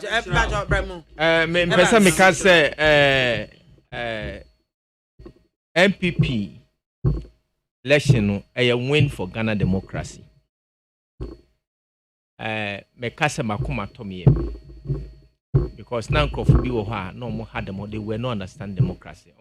Democracy say you machinate and steal elections. We are basa. And I welcome the young man now in General Secretary. No. Yes. Yes, it's come to help build a genuine democracy. John Boy, they say, win an oil. Intimuna noye. And the losing of John Boadu is the success of Ghanaian democracy. Now, Abaya workers, Ako striker, organized election, they say, heartless. That's Sippy Evans Amodia no Bacho Bremen. No, so not drain no, but Futu Kakrana, maybe Mammy more swami. And yen MPP for one person biaso. Basremo. Mumbo modding coordinators no. Polling station chairman, Mumbo modding train men party for no. Na monte niama koso ewo mumpeso aso hoka. Si. Yes remo. Niama na ye ni bi. The arsenals keke ene bema NDC for no mo atoto abro yen enso NDC for yi omu ni hwe me say ba bia memehia NDC ni projects a obebo bia okokan yi blocker na nado aye mako 100 John Mahama na aye ni flagship program no oye mu 29 hospitals are omu di two omu hu ni nyinara apart from Rich Hospital ene ebia omu asha ase omu entumi anwie no Euroja the invest project aye President Kufuor na de baye na do baye nti mo hu tema interchange no na poko ase no ye hu bendisi ni be babet na radio so aka se na do baye onhu hwe na do enya hwe na se ndisi ni kura Euroja the invest project wa hospital Mahama timisi ni bo se eye ne dia onim se onye ho hwe atamil sukrampo eye ho adwuma ten onu Mahama na utumi nya ahwehye mu se wo party ni ye party a abo adwuma abo Ghana na mo nya abotra mo ntwe mem MCs ni niama na mo hu niama ayekoso na niama hwe so ame list ya me nya ye sa niama we nyina akoso wo ho a ebi kwa wo ho ama me mfa ma markets are musi market ni bi kura de ye dwue. Why don't you talk about it? It means that the communicators are not even aware of the projects. The American say ono a oye demonstration wo mpesua so me I just called people within the constituency and omu send the list na ma. Okay. Dia ya bu boss yi nipa wo ho a omuti ho nti mumben party no na party ni nsem mo need the ekoso wo radio so NDC for. Thank you very much. Ewusia for hani edi dwumade nyina ebesie Aseda Kasian Koma Sylvester Sapon Soprano CPP Director of Communications Afei Evans Amo NDC Communications Team Member and next Adade and Kwame Adade and Nana Kwame Adade NPP Communications Team Member. Mandarman Obeboa Man Koma Twetwe nyina teme ekoso. Aseda Kasian Koma Production Crew Joe Adami Aduma Jero Sajuma Isaac Brobe or GIJ. Eba Facebook Live and so Frema Abankro and Afei Nana Yaw Safo. Wadaroma and Obomi Chidoma Mami BIAMAH AKWAFO between from BMZ 1. Woman Gada Mami Soja BIAMAH Brofo Deni nyina de frame ya mejo so.